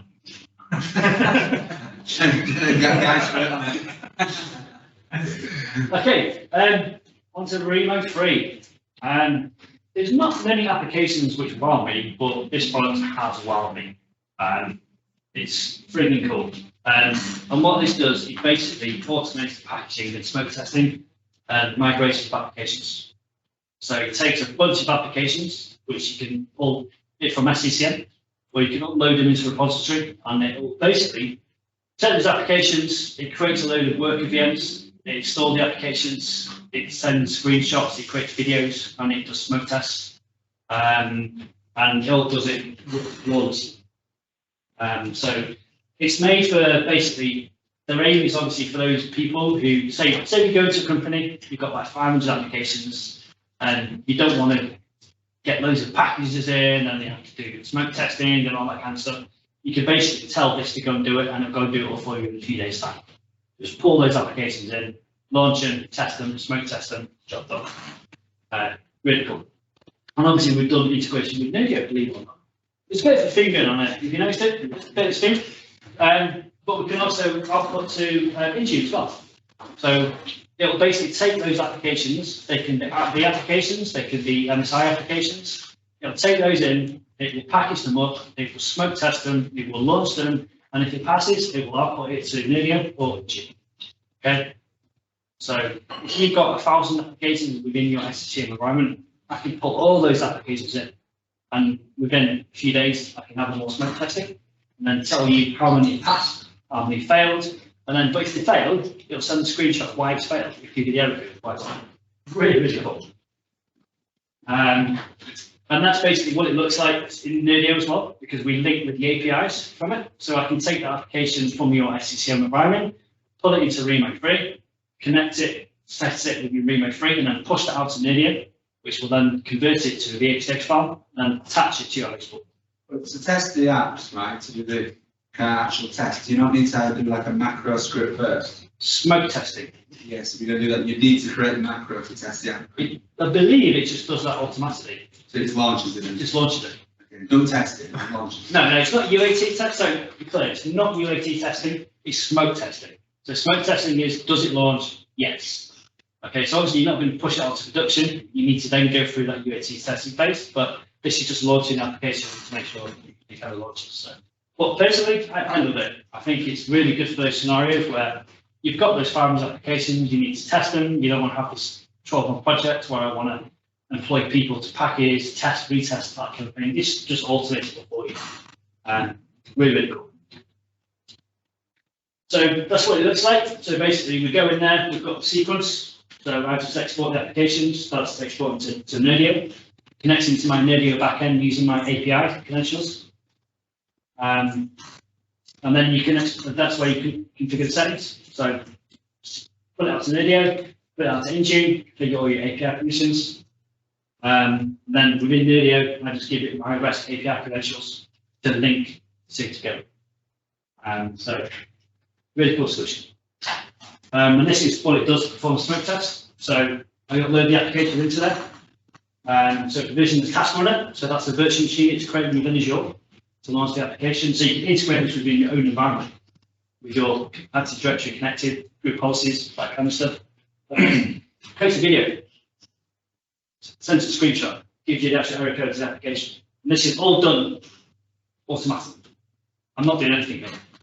All I've done is upload that application into the repository I told it to go. And off it goes, it's done it. So all I did was I uploaded this application as an AVD application, it's put it into the repository, it's launched a worker VM, it's smoke tested it, comes out the end saying, yeah, you're good to go, it's launched, and then I can go in there, export that into Nerdio or in Intune. all within a few clicks, but something like 10 minutes to do. Really, really cool stuff. So, Just got someone to comment from the chat. David saying, question, why the timeouts on the Flex app will no restricted actions? Answer, first command mounts the Flex app one, and the second command is a shortcut to the desktop. Timeouts give a little bit of time for the app to mount before the shortcut is delivered to the desktop. You can shorten the timeout, and I believe in the newest version you can use one command which will mount and then deliver the shortcut, allowing you to use command 1 versus 2. there you go. So we already know, okay. Yeah, hi David, David. your question, guys? Yeah, oh yeah, I know David. From You knew. Liquidware. You knew. Cool. Yeah, so that's Remo 3. Next one, chocolatey. Another one of my favourite solutions. The first thing that I did when I started at Nerdio was tell them to start using chocolatey to deploy applications. And then we standardised that within the script actions. And the reason being is it's so frigging simple and it works. Okay. Obviously, it's not going to work well for custom applications unless you have a private chocolatey repo. But for all those applications where you Visual C++, Adobe Acrobat, Google Chrome, all those kind of stuff. It's a really, really nice solution. And that's what, again, I've spoken to Wikipedia and asked them what chocolatey was, and they come back with that. And if you didn't know, the name's actually going to pull from Nougat, because everyone loves chocolate, it's Nougat. There you go, I learned something new. So, again, this is community repository. They've got over nearly 10,000 applications in there. Okay, and they've got nearly 2 million installs. It was actually billion. I don't know if my maths is not good. And then known good packages, 7,063, which is in there, verified packages. And that's how you install it. It's just a PowerShell script, which pulls down and then installs the Choco and stuff on there. But there's some of the popular applications which you can use it for. Again, it's not for your sort of line of business applications. It's for those applications which are popular, like your Zooms, your Office 365, your WinRARs, your key PDF writers, those kind of stuff. And it's just so easy to use. I just install one command and it just installs it. And you can actually do a Choco upgrade all, and it'll just go through all applications and install, update all your applications with one script. Really, really cool stuff. And believe it or not, we integrate with Nerdio. So this is how we use it within Nerdio. Again, all I've done here is I've come down, I've installed Adobe Reader, 7-zip, Python, Google Chrome, Notepad, VS Code, that kind of stuff. The reason why this is important is because what we're seeing more and more is the legacy image management disappearing. Customers don't really do image management the same way anymore because now we've got sort of DevOps and automation. They just create new image every month. Right? Why patch when you just create a brand new image? It's cleaner, better, work. And using stuff like this, we can do that. It just says to automate, off you go, every month, create a new image, pull the latest versions down. Because the good thing about that is I'm not selecting a version, I'm just telling it to install Adobe Reader. When it does that, it's going to go up to the repository and it's going to pull down the latest version for me. Now, the downside is that it's community. Okay, so you're relying on people in the public to do that packaging for you. Obviously, in a financial organization, they might not like that because it's not tightly controlled and stuff. But we've got many, many customers who use it, a great success. But it's really, really cool. Now we've come to something called AppCure. Now, I'm going to make this up on the fly because Ryan just sent me these slides yesterday. So I've never had to touch the products, I've never played the products, so I'm going to try and do my interpretation of what these slides are saying. And so Ryan is going to correct me and tell me if I'm right or I'm wrong. So, AppCure. What AppCure does is accelerate server using migration products to production quicker. Okay? It enables actually new conversion. It enables reconstruction. It enables you to use MSI and AVD tools. It's really, really cool. And it can do something in stuff capture. So, how many times have you gone to deploy an application and they say, where's the source code? We don't know. Where's the developer? He left 10 years ago. Can we talk to him? No, he's died. Okay, who knows how to do it? No one. Right. So that's the install capture. You've got the installer, the running captures one after. Thank you, Brian. See, this is why. If they're on there, it's fine. So this is install capture. Yeah, so you take an MSI or an XE like what Remo 3 and everybody else does. Okay. But we've got our own wrappers and things will go on in the background so we can make it. Okay, cool. We've got a nice little video here as well. So we're doing here what's like a similar thing to what we've done with all the previous ones here. We're just basically capturing those register settings, capturing those files, capturing those services. We're using something called Azure Studio. Azure Studio. Is it version 2 or version 3? This is version 3. You get the sneak peek. It's out on the 1st of September.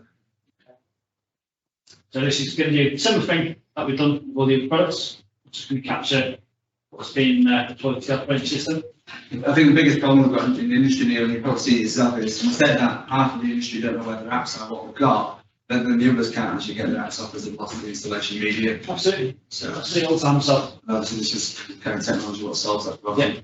So for this, obviously, you need the source files. So what we're going to talk about next, you don't need the source files. Okay.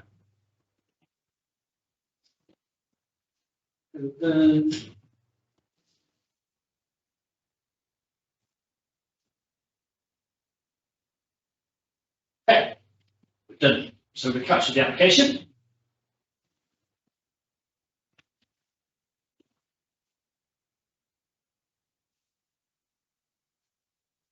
Yeah. So you can tell I've never seen this video before, can't you? Okay, we're done. Okay, so the next thing is a running capture. This is what I meant to say in the first place. So this is proprietary. So there's no other products on the market which will do this.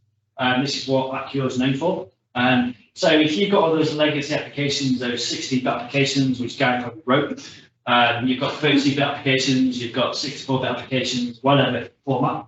But you don't have the source code, you can't install it because it's failing. What we can do with Azure, we can capture the application. Okay, so we're going to point at the application, and then it's going to get the application, and then we can export it to MSX format as well. We can do fix-ups, we support 16-bit 2 or 64-bit support, but we can even capture applications dated back to Windows 98. So interestingly, the reason why we had the pinball comment is we are not using the latest version of pinball you can get. We took it from Windows 98. Okay. And Server 2000, so that's where that came from. You can tell by the icon, because the original bitmap icon. Okay. Good. So here we're going to capture an application using the capture facility from Azure. So basically looks at all the running code things on the machine, and you just click capture. Okay. And then obviously you move over to the packaging machine, which effectively spits out 3 things. It spits out an MSIX, a program 2 folder, which allows you to create an MSI, and then a PSF folder, which also then allows you to do any PSF fixes if you need them. And it also takes care of any VB application issues, any fix-ups to the application as well out of the gate. So in a matter of 2 minutes, you can basically take an old application, fix it up, and have it ready to go into Nerdio. And so that's the workspace of choice today. In about 3 minutes. Okay.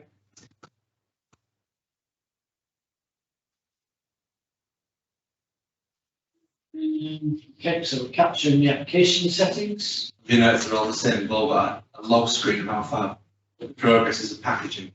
So is it ever failed? Have you ever failed to capture an application, or works pretty much? On some of the applications, yeah, then maybe you need to use, we've got things like reconstructs and stuff. It depends on certain components of how the application is written, but it's been one today. The rest has been successful. Okay. In Bloomberg, you can't put it in MSIX, but we might be able to soon. Cool. So we've done it. All right. So we've captured an application. Okay. So next thing is MSX app attach. So again, this is some proprietary technology which Azure got. So Brian, tell me what this is going to be doing because I'm not clear. So yeah, so basically every single, it's just what's down there, every single possible eventuality for MSX app attach Azure support. So it could be quick So you can just do a quick example now. You just create a quick MSX image, which you can just use the upload button into the Nerdio inventory, or you can then go and do multiple apps in one MSX image. You can customize, do all these sort of things. You can turn it from VHD to VHDX, VHDX to VHD to SIM, back to VHD and VHDX. Also, we have smoke testing for MSX attached on the image, so rather than having to move it into AVD or do it, you can actually on the packaging machine test that. And also, there's something as well which can be set up, which we announced in the slide in a minute, is the good candidacy check for app attach. So we'll look at the MSX package and we'll tell you whether it will have problems in app attach or not out of the gate in a matter of seconds. Okay. Done? I think so. Okay, good. So what's coming in the AppCure September 22nd release? We've got reduced support for MSI and MSX. We've got heterogeneity application reporting. I'll be honest, I haven't got a clue what that means. So heterogeneity means study of studies. So we're taking application assessments and analysis to a whole new level, taking predefined information, existing information, and anything on the particular application, and then obviously allowing you to fix the applications. Okay. If someone's reading this, I'll do it. You're supporting hybridity as well? We are supporting hybridity, yes, we certainly are, Guy. That's the Okay. conversation. Yeah, access to 400 applications as well, so Access 4,000. 4,000 plus, so basically we're accessing the Microsoft Store and others, as well as our own private repository technology, allowing you to download pre-done applications and then put into repackaging in any format. So if you want your liquidware, you want MSI, whatever you want, your flavour of ice cream as it were. So, Okay, good. So, a quick summary of what I've been doing over the past 2 weeks, more like last night, because I've run out of time over the past 2 weeks. So, performance, manual installations, bad, you don't really want to be doing that. That's just crazy and stupid, but you still do it. MSX Habitat, it's a good solution if your application supports it and work with it. Microsoft have stated that obviously the main focus is to improve the reliability. I've heard figures anywhere between 40 and 60% success rate, but obviously you can use stuff like Ryan's AppCure to fix that. I can tell you the truth of that though. Go. How can anybody today, without assessing, there's over 7 trillion applications in the world, how can anybody come up with a statistic when no one knows what statistic is because they've not tested it? So the answer is no one knows. Some applications might be 100%, some customers might be 60, some might be 90. So no one really knows. What I will tell you is from what I've tested, they've all worked. Yeah, there you go. So, Case closed, Neil. Yeah. Case closed. Neil says they all work. but obviously, complicated applications, I think that's where people. Yeah, like CAD, right? Yeah. Or Siemens and stuff. Possible low level and com and all that other sort of integration shit. So FlexUp 1, again, really impressed with that. It's a high success rate in MSX obviously, the way it works, the way it does packaging, they state 90%, which you can believe. It's a much simpler solution. You don't have to mess about with certificates and conversions and stuff, and it makes it a lot easier to deliver as well, because you're not relying on parcel scripts with Azure. You can do it on a per user basis, and it's actually quite cheap cost-wise. Don't quote me on this, but it's around £30 per user. It's not too bad, really, so it's a yearly license. I'm sure they do monthly costs as well, and that's RRP, so I'm sure you can get reductions on that.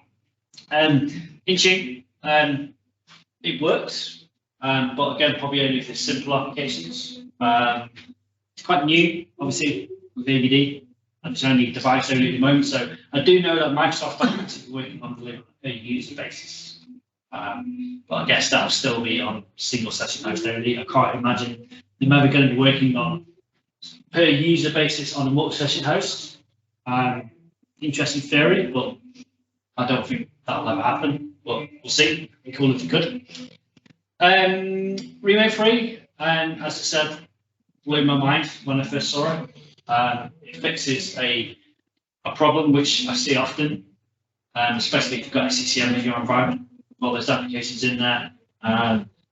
It's just really, really good. So if you're doing an application migration project and you want to convert a load of apps easily and get them into Intune or get them into Nerdio, I highly recommend you have a look at Remake 3. And cost-wise, it's pretty cheap as well. Again, it's a per user model. You can have yearly or monthly subscriptions for that as well. And there's something which we're going to announce from Nerdio soon as well, where you may may or may not get that included with Media Premium, but see, it's been discussed. AppCure, Rally, really great product. If you want to capture applications which are already installed, okay, that's their sweet spot. That's what they do best. That's what people know about Cure for the most, for what I hear. So if you've got an application where you don't know where the source files are, or you can't install it, or you need to get that migrated really fast, AppCure is definitely good people to go and speak to about that. And Chocolatey, again, pretty much every customer I speak to, I recommend them to use Chocolatey. Just do those basic applications, the Google Chromes, the Adobe Acrobats, the Microsoft Edges, because it just works. And it just enables that application management to be so much easier. So I hope that's useful. That's been my investigations over the past kind of 2 weeks, just to show you what's out there, really. And there is a lot out there that can make your life a hell of a lot easier when it comes to sort of capturing and managing applications and deployments. So that is the end of my presentation. Any questions? There's one method I like, which not many people seem to consider, which is install on boot. So as long as you've got something which can be installed silently, doesn't require a reboot, then you hook it into install via GPO startup script. If you've got a non-persistent image, like something like Citrix PVS, then you just use junction points to punch it out to a persistent disk, so you don't take up your cache. And I've implemented that for a number of customers, and it works quite nicely. Because I know people used to that a few years. People still do that. Yeah. Why not? It's cheap. It works. Okay. I had a customer who was writing their own applications, new version at least once a week. You want to, even if you can automate the packaging of it, do you really want to do that? Just install a bit. The last time I heard someone doing that was Windows 2000 days, and Microsoft told them not to do it. Because Depends on the app. Yeah, it depends on the app. Okay. I mean, obviously the thing we've got is a repository, and you can do that. It's just a script call. So you can do script sessions, but you can literally have all your apps into the repository and either gold image or. That was it SIS, Software Installation Services on Windows 2000? It was like you that. could deploy that by GPOs? We're just using the main Microsoft OS APIs. Yeah. Okay. All right. But well, there's more options out there. This is just one. There's ones that I've seen. One thing which I've seen recently is something called Liquid. I don't know if you guys have seen that, but Works best. it combines everything into one. All of these technologies, it just combines them all, so you can pick and choose whatever's best for It's your. like an aggregator, isn't it? Yeah, exactly. So it's pretty cool. But yeah, it means I'm not an application person. I always focus on sort of infrastructure. It will be. So this is just my learning for the past week. It's good. Yeah. Thanks, Neil. Right, so we can have a quick break now. Eat your food, and then we'll have Tenzing. Jack's gonna tell us some stuff about his AVD. What's the title of your presentation again? It was Picking the right endpoint device. Yeah. picking the right endpoint device. Yeah. All right, cool. Pizzas, chicken wings at the back. Oh, Ben, what do you think you're wearing? Not pancakes. No. You too. Thank you. Right, thank you. So just going to go through a few bits today. I'm going to start off talking about my experience with AVD, working as a thin and zero client vendor. And then I'm just going to go into a bit more detail talking about the sort of need for good endpoint testing. And obviously I'm going to take you down a bit of a road that will end up with Tenzing for obvious reasons, but it's stuff that can be applied to all sorts of testing that you do.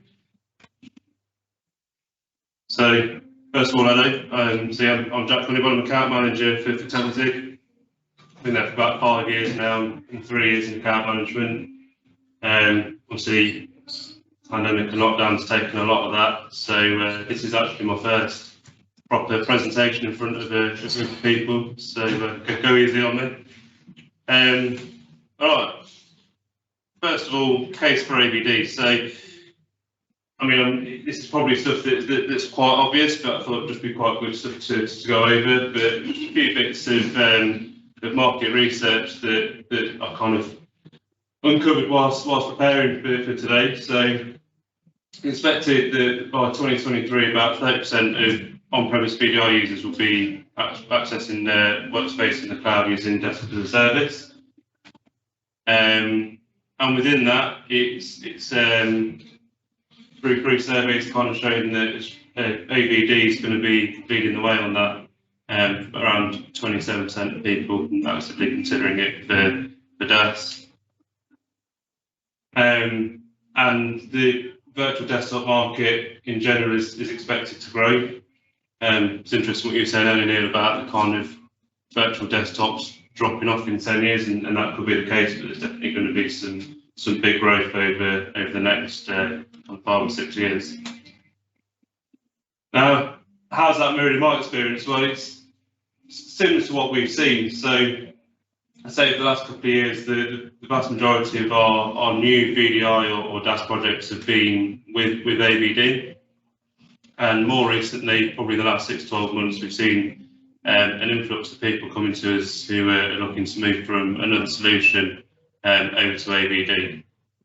Now, when I talk to customers about this and what the reasoning are and why they're looking at it, the two kind of key reasons that I get are that they're either already using some form of Azure services and just kind of want to wrap everything up in one solution, or they just prefer the kind of cost and licensing model of AVD. That's definitely the biggest one that I've had in my experience.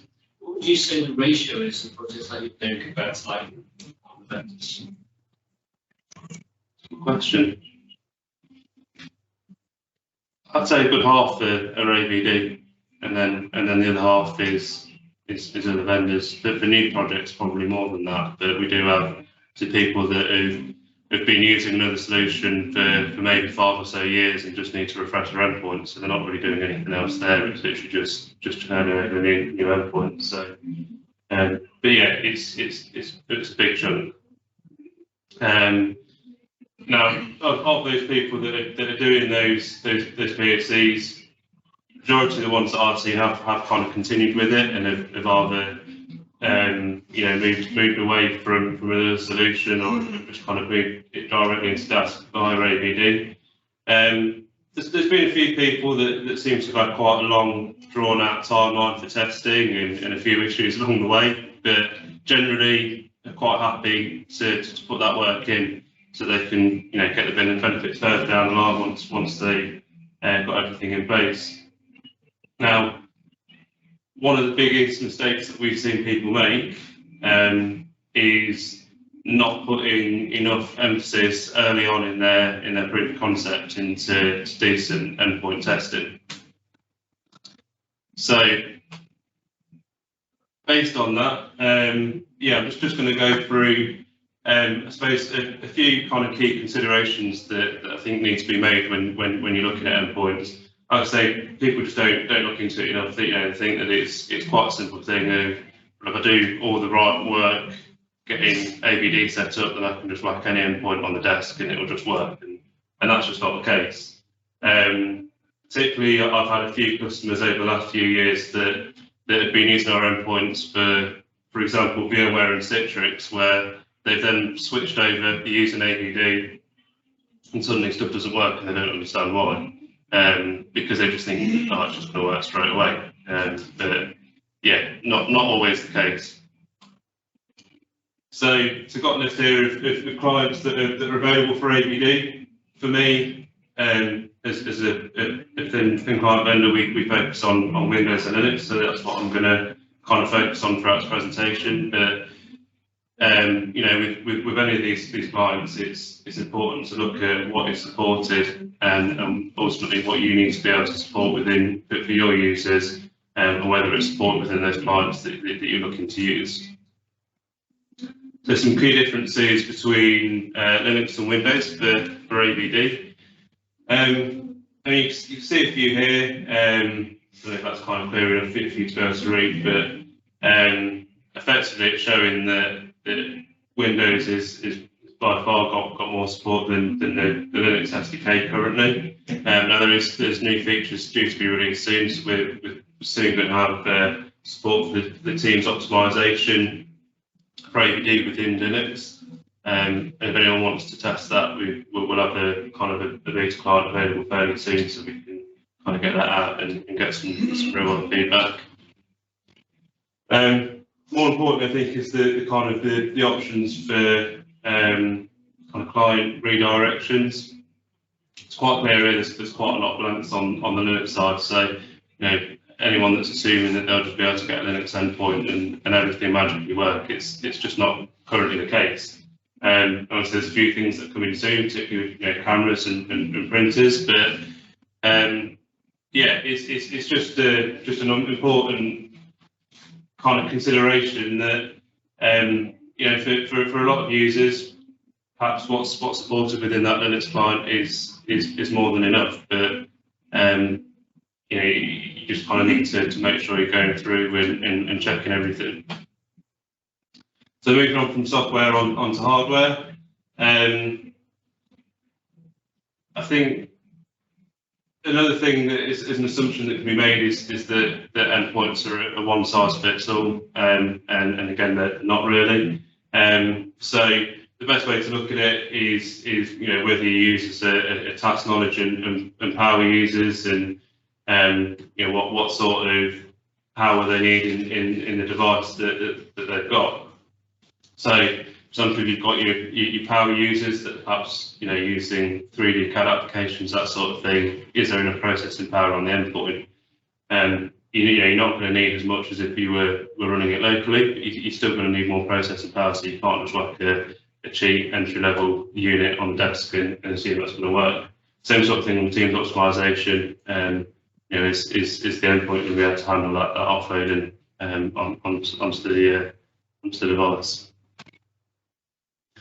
So something we've kind of put together. It's a bit of a checklist for testing endpoints.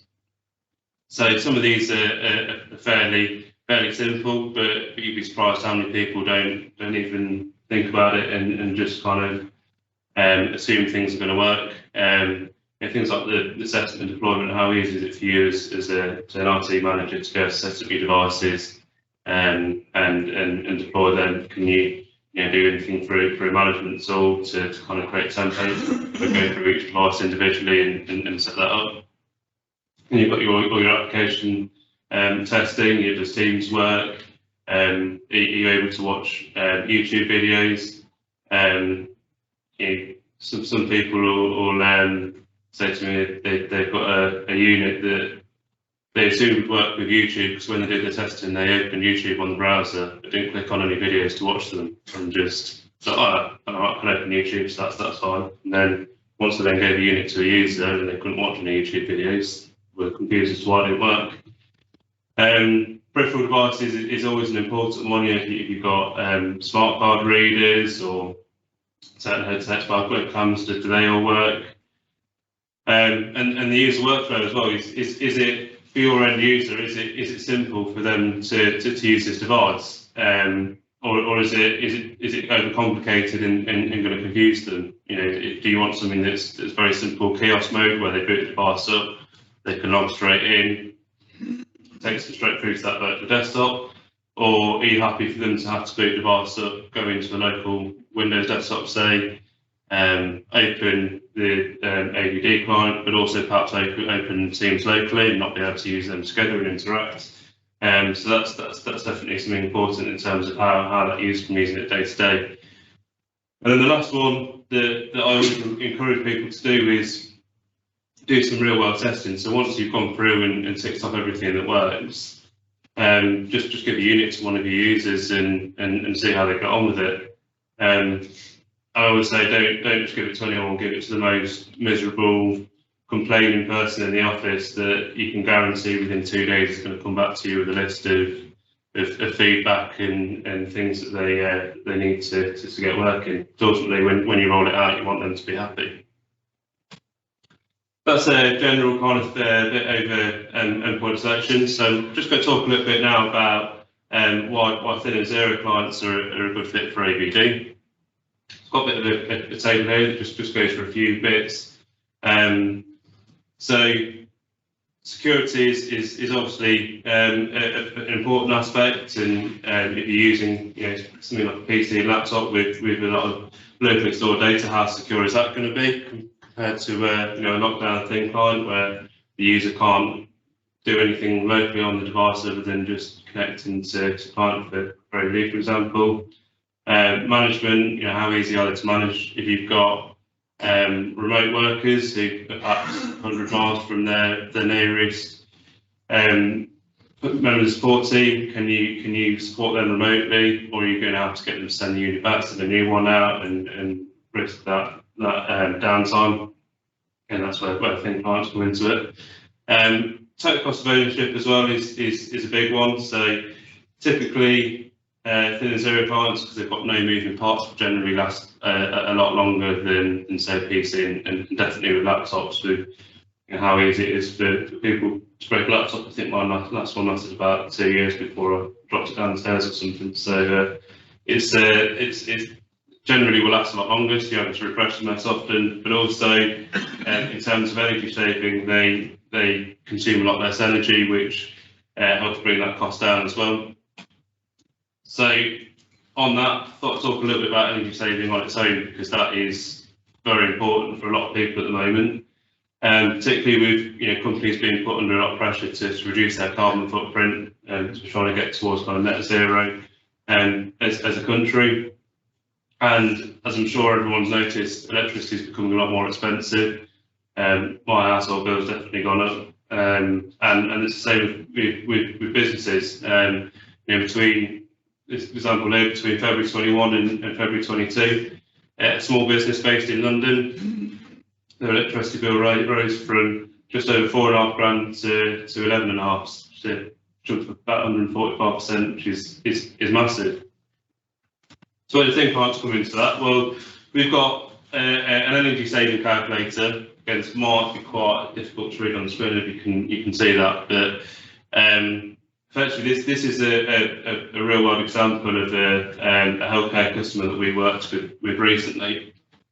So they had around 500 PCs that they were using to connect into virtual desktops. They were, I think, Dell Optipex 57 units, so consuming around 68 watts power. And they were looking at moving over to thin clients. So we kind of put this together for them, because that was something that was a big consideration for them. So our sort of mid-range thin client has an average consumption of 6 watts compared to that 68. So these units are turned on 24 hours a day, 7 days a week, 365 days a year. Appreciate not every business is going to be like that, but that's this is what this customer was doing. Now in terms of the costs for the PCs they were running, it was costing them £72,000 a year to run those with electricity costs. Now swapping them out for thin clients, that brings the bill down to £6,800. That's a massive saving, and that is based on the current cost of electricity, which like I say is going up. So just by switching over from PCs to thin clients, they're saving £70,000 a year. Now the units they've taken, average price for them is around £400 a unit. Times that by 500, it's about £200,000 they're paying for these units. With that energy saving, they're paid off in 3 years effectively. So good way of looking at it in terms of trying to just justify making that investment in those units. And then in terms of savings for CO2 as well, saving around 76 tonnes of CO2. So look, the average sort of 4-door family car emits around 5 tonnes of CO2 a year, so you're effectively saving the same amount of CO2 as taking around 15 cars off the road every year.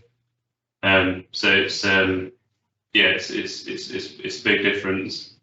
Yeah, obviously, it's like I say, it's not going to be the case for everyone running units 24 hours a day, 7 days a week. But for this customer, it was definitely a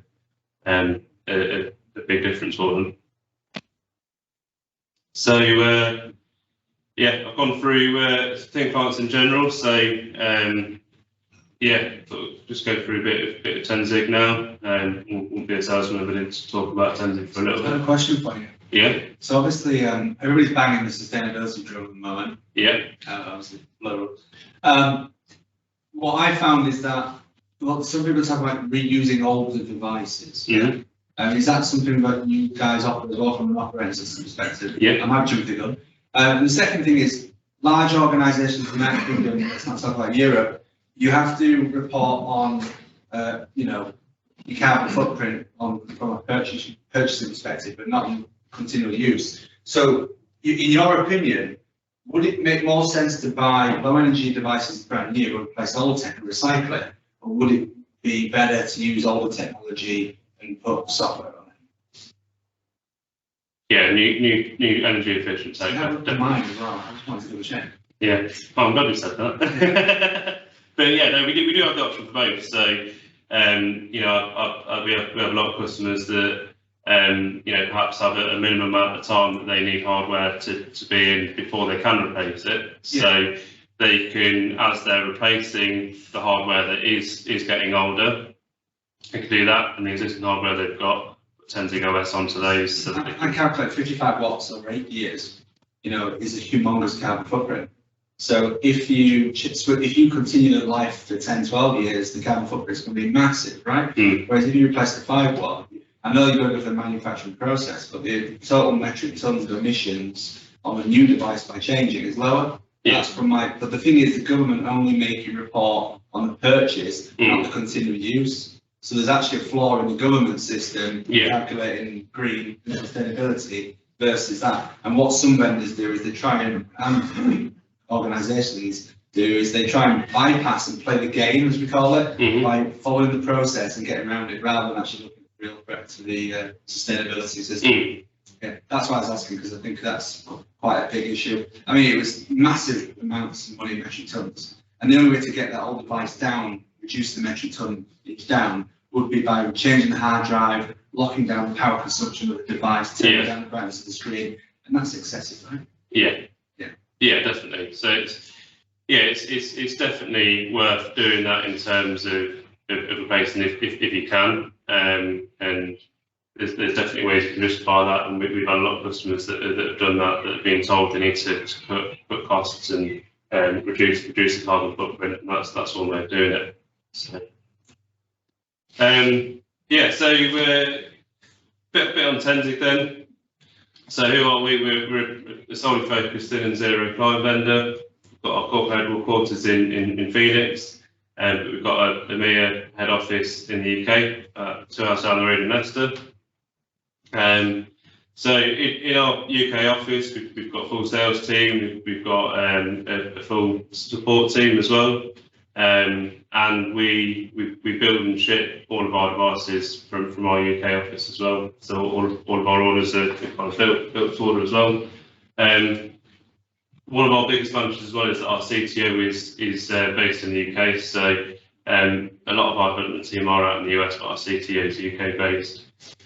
Which is helpful when you know, you have got a development request that I can stick my head around his office door and speak to him and not have to kind of speak to someone on the other side of the world. So that's always helpful. So what do we do? So yeah, going back to your question about the kind of being able to put Tenzig OS on devices, we do develop our own in-house thin and zero client operating systems. And that includes our PC repurposing software as well. We have our own free management tool, so that's a completely free tool with kind of no locks or hidden features. And then we have our own range of hardware to run that on as well. So in terms of thin client technology, you can kind of come to us and get it all. We provide a lot. So working with all the main technology partners as well that you on the side. So operating systems, got four key operating systems. So we've got NOS, which is our zero client OS.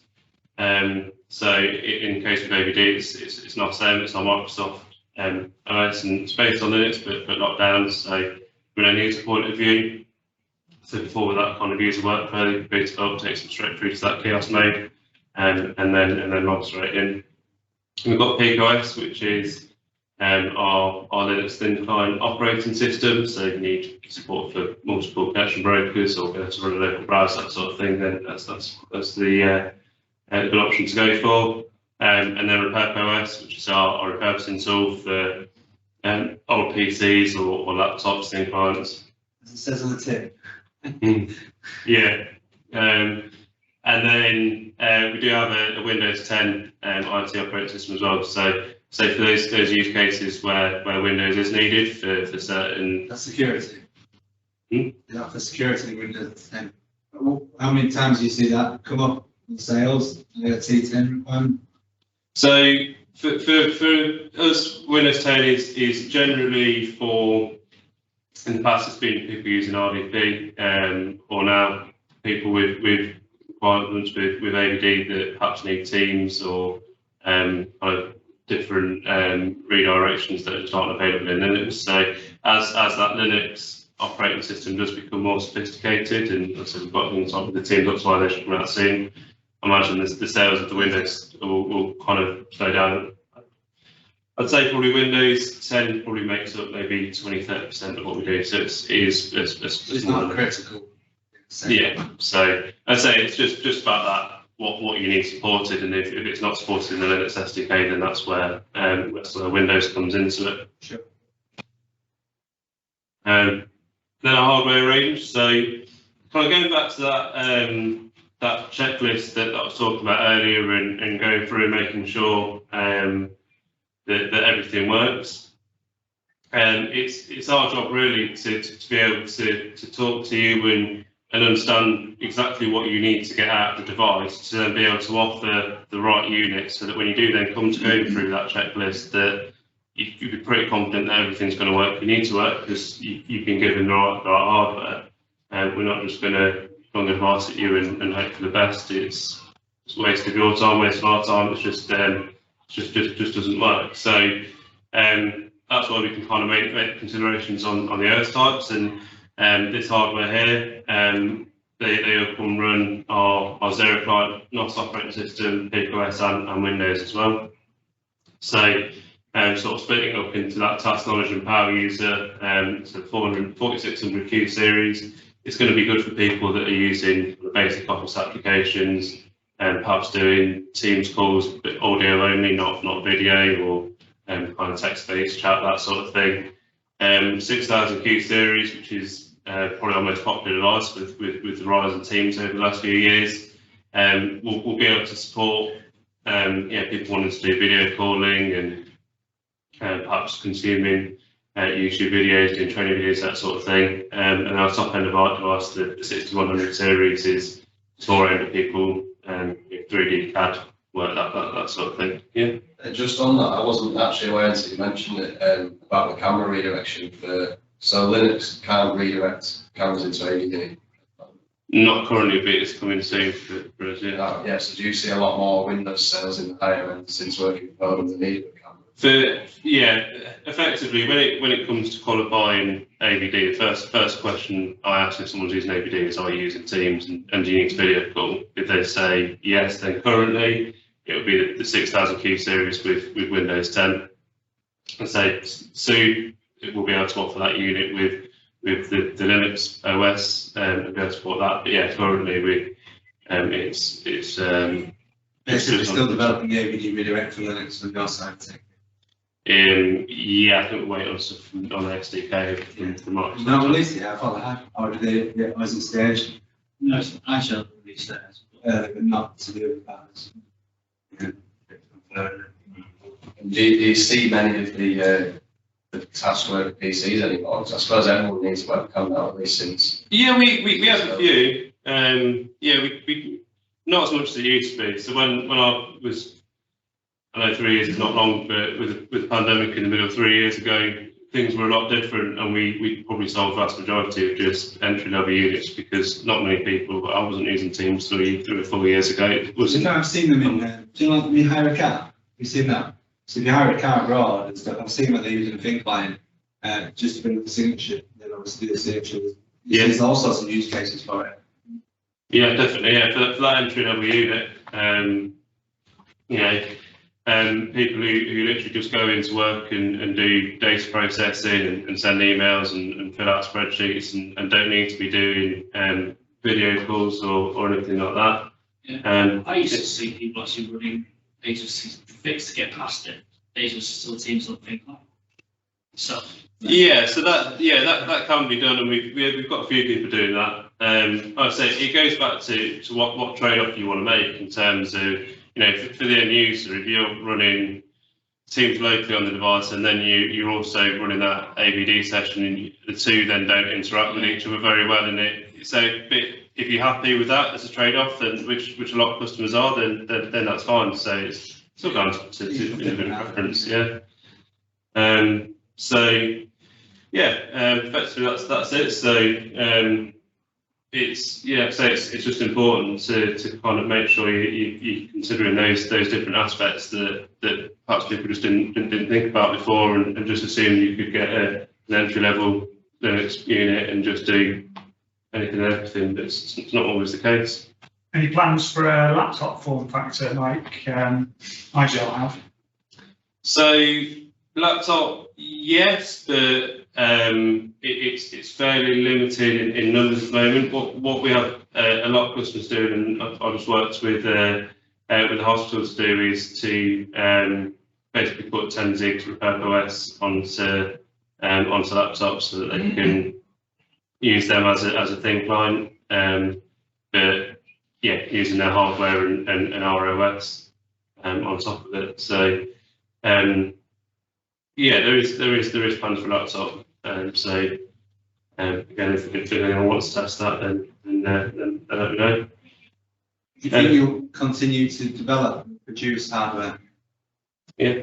You don't think that's going to change any time? No, not looking to move away from hardware. So it's something that we'd like to be able to offer that kind of end-to-end solution. So someone come to us and they get the hardware and they get the OS and they get the management tool, and you know, with the kind of the way that we set our pricing in terms of, you know, you buy a unit and you get your support for 3 years, you get your warranty for 3 years, you get your management tool included. It's all just wrapped up in that one cost. And kind of, what's the shelf life of the hardware? Is it 5 years? So typically, yeah, I'd say most users expect at least 5 years. I spoke to someone the other day that had their units in for nearly, I think it was 8 or 9 years. And the only reason they really need to replace them is because they were moving from, I think it was one VDI solution to another, and because the hardware was so old and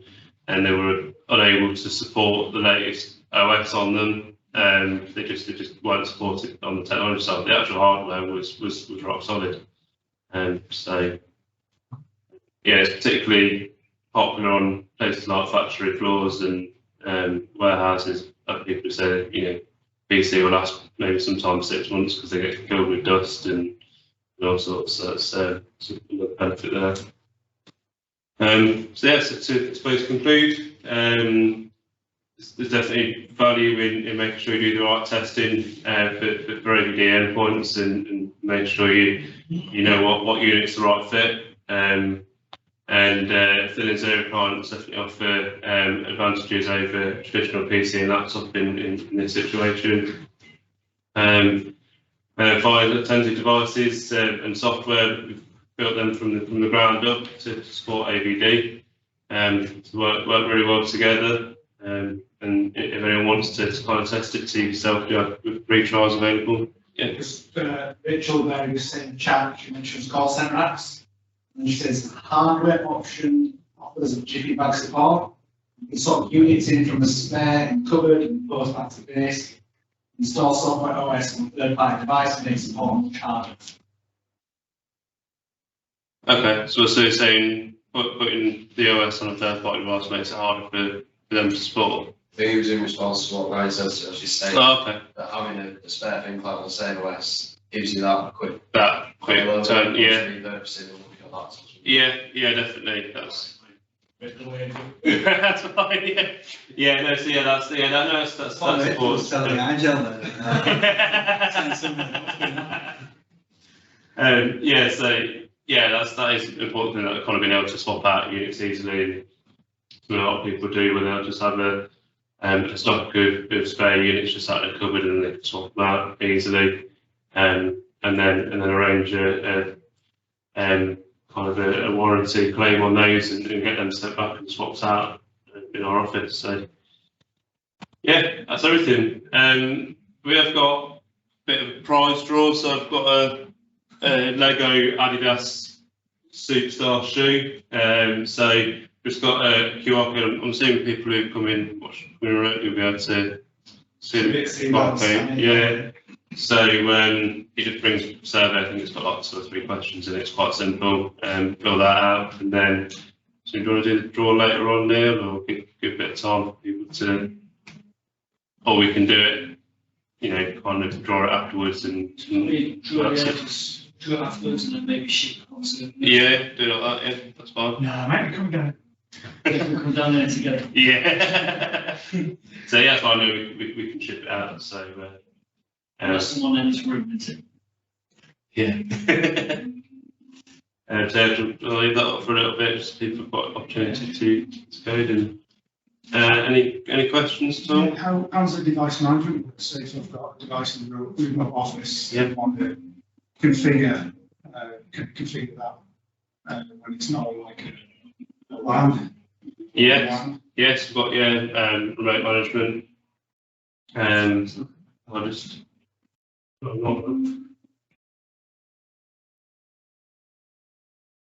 Yeah, so yeah, we've got remote management available. That's something that's been critical with the kind of rush to work from home. People wanting to go to. That's an interesting kind of insight. So obviously with Tenzing and obviously with COVID, how did what was the reaction to the customers at Tenzing? Were the people like requesting the shipping Tenzing to their home offices and things? Yeah. Yeah, because I've not actually heard much about the ThinkCloud space in terms of how to deal with COVID. Yeah, so I mean, the benefit again, it's down to preference. Some people would prefer just to buy laptops and use them, but we a lot of customers that found it important to almost recreate like the office experience at home. So if you've got a laptop, you can sit on the sofa, or some people even sitting in bed and working that way. Whereas with ThinkCloud, you've got to have it on a desk with your monitor and your keyboard and your mouse, and it kind of recreates that office experience. And then with the benefit of remote management as well. And that can be external, so it doesn't have to be in a specific geolocation. It can be, I can have a device anywhere, like a phone, so a SIM phone, same sort of kind of remote management. Yeah, so you can manage anyway, yeah. I think the best and most use cases here about security. So companies, obviously you connect via an AVD connection to your desktop, but they have no security in place to lock down the drive app into clipboards. So there's potentially security risk there, but Yeah. I've heard of some scenarios where companies just shipping out completely locked down clients, big clients, so all the user can do is connect to it. Yeah, it makes sense. And the reason why I was asking was, I remember there was a massive shortage of laptops, and people were buying all sorts of different types of stock. I'm just wondering whether organisations chose to go down the ThinkCloud route, A, were you sending security, and B, because you can get the stock. Yeah, definitely. On the security, we had a few customers that I worked with a visual effects company that when lockdown hit, they just put everyone's workstations in a taxi and sent them home. The problem with that was that they've got stuff then locally stored on those units, and if there's a disagreement and they leave the job, they've suddenly got all that data that is stuff that can't be released, and they can do what they want with it. So that was a big one. I think one of the main cases for big clients I've seen is when you've got a user with a desktop and local OS, and you explain to them there's another OS over here. He used to support a guy who's in his mid-70s, sold his business, and they sort of kept him around, just like gathering dust in the corner. You ring up every week, like, am I logged in? I'm like, you're on your local computer. It just solves a lot of those problems. Yeah. So even like with my Windows 10 OS, even though you have got that local desktop, there's things you can do to kind of set it up with like a show launcher to give it that almost feel of like a kiosk, so they just put the device up and it just goes straight into like the AVD client, for example, and yeah, they won't start getting confused and thinking they're in when they're not. So yeah, it's super. Anything else? Any questions? Good. Thank you. Thank you very much. Awesome. Well, thanks for everyone for coming. I appreciate in the warm, hot weather. It's been very much appealing to sit in the back garden with bear, so I appreciate people seeing up and people remotely as well. So hope you guys enjoyed it. And we'll see you hopefully in next 2-3 months maybe. But we'll see how things go. We do it before the snow. Possibly rain. Can we do it before the snow? So it gets really cold. Absolutely. Yeah. Next week. Definitely. It's been a lot of minutes. All right. Cheers, guys. Thank you. Thank you.